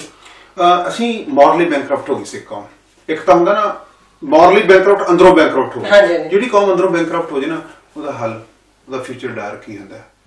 ਤੇ ਅਸੀਂ ਕਿਹੜਾ ਘੱਟ ਹੈ, ਅਸੀਂ ਵੀ ਦੂਜੇ, ਅਸੀਂ ਰੱਜੇ ਹੀ ਨਹੀਂ ਪਾਉਂਡ ਡਾਲਰ ਨਾਲ। ਅਸੀਂ, ਮੈਂ ਉਹਨਾਂ ਨੂੰ ਦੋਸ਼ ਦੇਣ ਤੋਂ ਪਹਿਲਾਂ ਮੈਂ ਆਪ ਨੂੰ ਦੱਸਦਾ, ਮੈਂ ਪਾਉਂਡ ਡਾਲਰ ਨਾਲ ਰੱਜਿਆ ਨਹੀਂ ਇੰਗਲੈਂਡ 'ਚ 35 ਸਾਲ ਤੋਂ ਨਹੀਂ ਰੱਜਿਆ ਨਾ, ਕਿਉਂਕਿ ਮੈਂ ਹਾਲਾਤ ਨੂੰ ਵੇਚਦਾ ਜਾ ਕੇ। ਬਿਲਕੁਲ, ਇਹ ਜਿਹੜੀ ਦੇਰ ਤੱਕ ਕੁਰੀਤਾ ਖਤਮ ਨਹੀਂ ਹੋਣੀ। ਹਾਂਜੀ, ਸਾਡੇ 'ਚ ਬੈਲੈਂਸ ਹੀ, ਉਹ ਵੀ ਬੁਰਾ ਹਾਲ ਹੈ, ਸਾਡਾ ਵੀ ਬੁਰਾ ਹਾਲ ਹੈ। ਅਸੀਂ ਕਿਹੜਾ ਇੱਥੇ ਰੱਜੇ ਭੈਣ ਜੀ। ਦੇਖੋ ਹਰ ਗੁਰੂ ਘਰਾਂ 'ਚ ਇਲੈਕਸ਼ਨ ਦਾ ਕੀ ਲੋੜ ਹੈ, ਸਵਾਲ ਉਹ ਵੀ ਹੈ ਵੀ ਅਸੀਂ ਦਿੱਲੀ ਨੂੰ ਦੋਸ਼ ਦੇ ਦਿੰਦੇ ਹਾਂ। ਠੀਕ ਹੈ, ਸਾਡਾ ਨੁਕਸਾਨ ਹੋਇਆ 84 ਦੇ ਵਿੱਚ। ਇੱਥੇ ਤਾਂ ਨਹੀਂ ਦਿੱਲੀ ਆਉਂਦੀ, ਮੈਂ ਪੱਗ ਨਾਲ ਦੇ 2 ਮਿੰਟ ਚਲਾ ਦਿੰਦਾ, ਦਾੜੀ ਪੱਟ ਦਿੰਦਾ। ਕਾਹਦੇ ਲਈ? ਗੁਰਦੁਆਰਿਆਂ ਦੀਆਂ ਪ੍ਰਧਾਨਗੀਆਂ ਦੀ ਖਾਤਰ। ਇੱਕ ਪਾਸੇ ਤੁਸੀਂ ਕਹਿੰਦੇ ਆ ਸੇਵਾਦਾਰ ਹੈ, ਫਿਰ ਸੇਵਾ ਪ੍ਰਧਾਨਗੀ ਕਰਨੀ ਵੈਸੇ ਕਰ ਲਓ। ਬਿਲਕੁਲ ਬਿਲਕੁਲ, ਕਿਉਂਕਿ ਮੈਂ ਇਹਨਾਂ ਨੂੰ ਹਲੂਣਾ ਦੇਣਾ ਚਾਹੁੰਦਾ ਵੀ ਗੋਲਕਾਂ ਦਾ ਪੈਸਾ, ਤੁਹਾਡੇ ਨਿੱਕੇ ਨਿੱਕੇ ਬੱਚੇ ਸੀਗੇ, ਗੋਲਕ ਦਾ ਬੱਚੀ ਨਾ ਮਾਂ ਬੱਚੇ ਨੂੰ ਚਵਾਨੀ ਦਵਾਨੀ ਦਿੰਦੀ ਆ ਪਾਉਣ ਨੂੰ, ਉਹ ਚਵਾਨੀ ਦਵਾਨੀ ਜਿਹੜਾ ਪਿਆਰ ਸਤਿਕਾਰ ਨਾਲ ਬੱਚੇ ਟੇਕਦੇ ਆ ਮੱਥਾ, ਤੇ ਉਹ ਕਮੇਟੀਆਂ ਕਾਬਜ਼ ਹੋਣ ਦੀ ਜਿਹੜੀ ਗੱਲ ਹੈ, ਉਹ ਪੈਸਾ ਅਸੀਂ ਕੋਰਟਾਂ 'ਚ, ਸ਼ਰਾਬਾਂ 'ਚ, ਉਹ ਗੁਰੂ ਦੀ ਗੋਲਕ ਦਾ ਡਰਦੇ ਨਹੀਂ ਗੁਰੂ ਤੋਂ ਤੁਸੀਂ ਬਿਲਕੁਲ ਹੀ, ਕਿਉਂਕਿ ਗੁਰੂ ਦੀ ਹਾਜ਼ਰੀ ਜੇ ਧੀਆਂ ਦੇ ਸੌਦੇ ਕਰਦੇ ਆ। ਡਰਨਾ ਕਿਸੇ ਕੀ ਹੈ? ਧੀਆਂ ਦੇ ਦੁੱਖ ਹੈ, ਧੀਆਂ ਦੇ ਦੁੱਖ ਹੈ। ਲੋਕ ਤਾਂ ਹੀ ਕਹਿੰਦੇ ਸਾਡੇ ਧੀ ਨਾ ਹੋਵੇ। ਅਗਲੇ ਦੀ ਬੇਟੀ ਨੂੰ ਨੂੰਹ ਨਾ ਬਣਾਓ, ਉਹਨੂੰ ਧੀ ਬਣਾਓ, ਸਿੱਖੋ। ਤੁਹਾਡੀ ਬੇਟੀ ਨੂੰ ਵੀ ਫਿਰ ਕੋਈ ਧੀ ਬਣਾਊਗਾ। ਜਿੰਨਾ ਚਿਰ ਅਸੀਂ ਇਹਨਾਂ ਚੀਜ਼ਾਂ ਦੇ ਸਖਤੀ ਨਾਲ ਪਹਿਰਾ ਨਹੀਂ ਦਿੰਦੇਗੇ, ਅਸੀਂ ਫੇਲ ਹੀ ਹਾਂ। ਮੈਂ ਤੁਹਾਡੇ ਨਾਲ ਕਿੰਨੇ ਫਰੰਟ ਅੱਜ ਡਿਸਕਸ ਕੀਤੇ ਆ ਭੈਣ ਜੀ, ਕਿੱਥੇ ਸਿੱਖ ਕੌਮ ਪਾਸ ਆ ਮੈਨੂੰ ਦੱਸੋ। ਜਿਵੇਂ ਇੱਕ ਮਾਸਟਰ ਨੰਬਰ ਨਹੀਂ ਦਿੰਦਾ ਭਰਤੀ ਦੇ, ਮੇਰੇ ਕੋਲ ਤਾਂ 0 ਨਹੀਂ ਤੁਹਾਨੂੰ ਦੇਣ ਨੂੰ। ਬਿਲਕੁਲ ਸਹੀ ਗੱਲ ਹੈ ਜੀ, ਸਹੀ ਗੱਲ। 0 ਨੂੰ ਵੀ ਇੱਕ ਨਾਲ ਲਾ ਕੇ 10 ਬਣ ਜਾਂਦੇ। ਚੜ੍ਹਦੀ ਕਲਾ ਦੀ ਗੱਲ ਕਰਨ ਵਾਲੇ ਲੋਕ ਅਸੀਂ ਅੱਜ ਖੁਦ ਜਗਾਰੇ ਛੱਡਦੇ। ਉਹਦਾ ਜਦੋਂ ਮੈਂ ਛੱਡ ਦਿੰਦਾ ਇੱਥੇ 10 ਛੜਾ ਲਓ ਜੀ। ਸਿੱਖ ਕੌਮ ਕਹਿੰਦੀ ਹੈ ਸਤਨਾਮ ਵਾਹਿਗੁਰੂ ਸਰਬੱਤ ਦਾ ਭਲਾ, ਸਰਬੱਤ ਦਾ ਭਲਾ। ਇਹ ਸੁਣਨਾ ਧਿਆਨ ਨਾਲ ਪੁਆਇੰਟ। ਕਈ ਵੀ ਟੂਟੀ ਦਾ ਪਾਣੀ ਠੰਡਾ ਆ ਜਾਏ ਨਾ ਸਿਰ 'ਚ, ਤੇ ਮੱਲੋ ਮੱਲੀ ਮੂੰਹ 'ਚੋਂ ਨਿਕਲ ਜਾਂਦਾ। ਜਿੰਨੇ ਵਾਰੀ ਮਰਜ਼ੀ ਕਹਿ ਲਓ ਸਤਨਾਮ ਵਾਹਿਗੁਰੂ ਸਰਬੱਤ ਦਾ ਭਲਾ, ਜਿੰਨਾ ਚਿਰ ਕਿਸੇ ਦਾ ਕਰਦੇ ਨਹੀਂ ਨਾ ਉਹਨਾਂ ਚਿਰ ਗੱਲ ਨਹੀਂ ਬਣਦੀ, ਅਮਲ ਨਹੀਂ ਜਦੋਂ ਤੱਕ ਹੁੰਦਾ ਉਨੀ ਦੇਰ ਤੱਕ। ਇਹ ਤਾਂ ਮੰਗ ਲਓ ਮੈਂ 50 ਵਾਰੀ ਕਹਿ ਦੇਣਾ ਮਨ ਲੱਗਦਾ ਮੇਰਾ, ਪਰ ਮੈਂ ਕਿਸੇ ਦਾ ਕਰਦਾ ਵੀ ਭਲਾ। ਸਾਡੇ ਗੁਰੂ ਨੇ ਕਿਹਾ ਸੀ ਤੂੰ ਕਰਨਾ ਪ੍ਰੈਕਟੀਕਲੀ ਜ਼ਿੰਦਗੀ ਜਿਉਣੀ ਹੈ, ਉਹ ਤਾਂ ਕਰਦੇ ਨਹੀਂਗੇ। ਇੱਥੇ ਸੇ ਫੇਲ ਹੈ ਸਿੱਖ ਕੌਮ, ਹਰ ਫਰੰਟ ਤੇ ਫੇਲ ਹੈ, ਹਰ ਫਰੰਟ ਤੇ। ਮੈਨੂੰ ਜਿੱਥੇ ਜਿਹੜਾ ਮਰਜ਼ੀ ਐਂਗਲ ਡਿਸਕਸ ਕਰ ਲਓ, ਆਪਾਂ ਨੂੰ 0 ਨੰਬਰ ਤੋਂ ਮੈਂ ਮੇਰੇ ਕੋਲੇ ਵੱਧ ਤੁਹਾਨੂੰ ਦੇਣ ਨੂੰ ਹੈ ਨਹੀਂ। ਤੇ ਆਪਾਂ ਕਿਤੇ ਫਿਰ ਸਾਲ ਬਾਅਦ ਗੱਲ ਕਰਾਂਗੇ, ਫਿਰ ਦੇਖਾਂਗੇ ਵੀ 0 ਤੋਂ ਅਸੀਂ 1 ਤੇ ਜਾਂ 2 ਤੇ ਜਾਂਦੇ ਆ। ਇਹ ਹਾਲ ਤਾਂ ਮੇਰੀ ਕੌਮ ਦਾ। ਅਸੀਂ ਸਾਰਾ ਸਮਾਂ ਇਸ ਗੱਲ ਨੂੰ ਨਾਲ ਲੈ ਕੇ ਤੁਰਾਂਗੇ, ਕੋਸ਼ਿਸ਼ ਕਰਾਂਗੇ ਕਿ ਆਪਣੇ ਆਪਣੇ ਘਰ ਤੋਂ ਸ਼ੁਰੂਆਤ ਕਰੀਏ। ਬਿਲਕੁਲ ਬਿਲਕੁਲ, ਆਪਣੇ ਆਪਣੇ ਘਰ ਤੋਂ, ਤਾਂ ਕਿ ਜਦੋਂ ਤੁਸੀਂ ਸਾਨੂੰ ਦੁਬਾਰਾ ਮਿਲੋ ਤੇ ਅਸੀਂ ਕਹੀਏ ਵੀ ਭਾਈ ਸਾਹਿਬ ਅੱਧਾ ਕੁ ਨੰਬਰ ਤੇ ਅਸੀਂ ਲੈ ਹੀ ਗਏ। ਨਹੀਂ ਜੀ, ਅੱਧਾ ਨੰਬਰ ਨਾ ਤੁਸੀਂ ਜਦੋਂ ਆਪਦੀ ਔਲਾਦ ਵਿਆਹ ਲਈ ਤੇ ਤੁਸੀਂ ਤੁਹਾਨੂੰ ਨੰਬਰ ਪੂਰੀ ਮਿਲਣਗੇ। ਤੁਸੀਂ ਆਪਦੇ ਘਰ ਨੂੰ ਠੀਕ ਕਰ ਲਓ, ਆਪ ਨੂੰ ਠੀਕ ਕਰ ਲਓ। ਬਿਲਕੁਲ ਹਾਂਜੀ, ਮੈਨੂੰ ਜੋ ਗੁਰੂ ਨੇ ਕਿਹਾ ਕੀ ਮੈਂ ਕਰਦਾ ਜੀ। ਧੰਨਵਾਦ। ਧੰਨਵਾਦ ਸਾਹਿਬ। ਇੱਕ ਮੈਂ ਗੱਲ ਜ਼ਰੂਰ ਕਹਿਣਾ ਚਾਹੂੰਗਾ ਵੀ ਜਿਹੜਾ ਤੁਹਾਨੂੰ ਜਥੇਦਾਰ ਸੰਤ ਸਿੰਘ ਜੀ ਹੋਣਾ ਤੋਂ ਮਿਲ ਗਿਆ, ਉਹ ਤੁਸੀਂ ਲੋਕਾਂ ਦੇ ਵਿੱਚ ਵੰਡ ਰਹੇ ਆ ਤੇ ਇਹਦਾ ਬਹੁਤ ਬਹੁਤ ਤੁਹਾਡਾ ਧੰਨਵਾਦ। ਮੇਰੇ ਮਾਂ-ਬਾਪ ਦਾ ਬਹੁਤ ਵੱਡੀ ਸੋਚ ਸੀ ਜਿਹੜੀ ਮੈਨੂੰ ਉਹਨਾਂ ਨੇ ਵਧੀਆ ਵਿੱਦਿਆ ਦਿੱਤੀ। ਮੈਂ ਉਹਦੇ ਮਾਂ-ਬਾਪ ਦਾ ਕਰਜ਼ਾ ਕਦੇ ਨਹੀਂ ਲਾ ਸਕਦਾ। ਮੇਰੇ ਮਾਂ-ਬਾਪ ਸਾਧ ਆ ਮੇਰੇ ਲਈ, ਫਿਰ ਮੇਰੇ ਮਾਂ-ਬਾਪ ਦੇ ਮੈਂ ਪੈਰੀਂ ਹੱਥ ਲਾਉਣਾ, ਸਾਧਾਂ ਦੇ ਨਹੀਂ ਲਾਉਂਦਾ ਜੀ। ਉੱਚੀ ਵਿੱਦਿਆ ਮੇਰੇ ਮਾਂ-ਬਾਪ ਨੇ ਦਿੱਤੀ ਸੀ ਮੈਨੂੰ। ਮੈਂ ਜੋ ਕੁਝ ਮੈਂ ਅੱਜ ਹੈ, ਜੋ ਵੀ ਹਾਂ, ਮੇਰੇ ਮਾਂ-ਬਾਪ ਦੀ ਦੇਣ। ਮੈਂ ਕੁਝ ਨਹੀਂ, ਉਹਨਾਂ ਦੀ ਦੇਣ ਹੈ। ਉਹਨਾਂ ਦੀ ਦੇਣ ਕੀ ਸੀ? ਉਹ ਸ਼ਬਦ ਗੁਰੂ, ਉੱਚੀ ਵਿੱਦਿਆ। ਬਹੁਤ ਧੰਨਵਾਦ। ਕੋਈ ਗਲਤੀ ਹੋ ਗਈ, ਕਿਸੇ ਦਾ ਵੀ ਦਿਲ ਦੁੱਖ ਗਿਆ ਹੋਵੇ ਤੇ ਮੇਰਾ ਸਿਰ ਤੁਹਾਡੇ ਚਰਨਾਂ 'ਚ। ਵਾਹਿਗੁਰੂ ਜੀ ਕਾ ਖਾਲਸਾ, ਵਾਹਿਗੁਰੂ ਜੀ ਕੀ ਫਤਿਹ।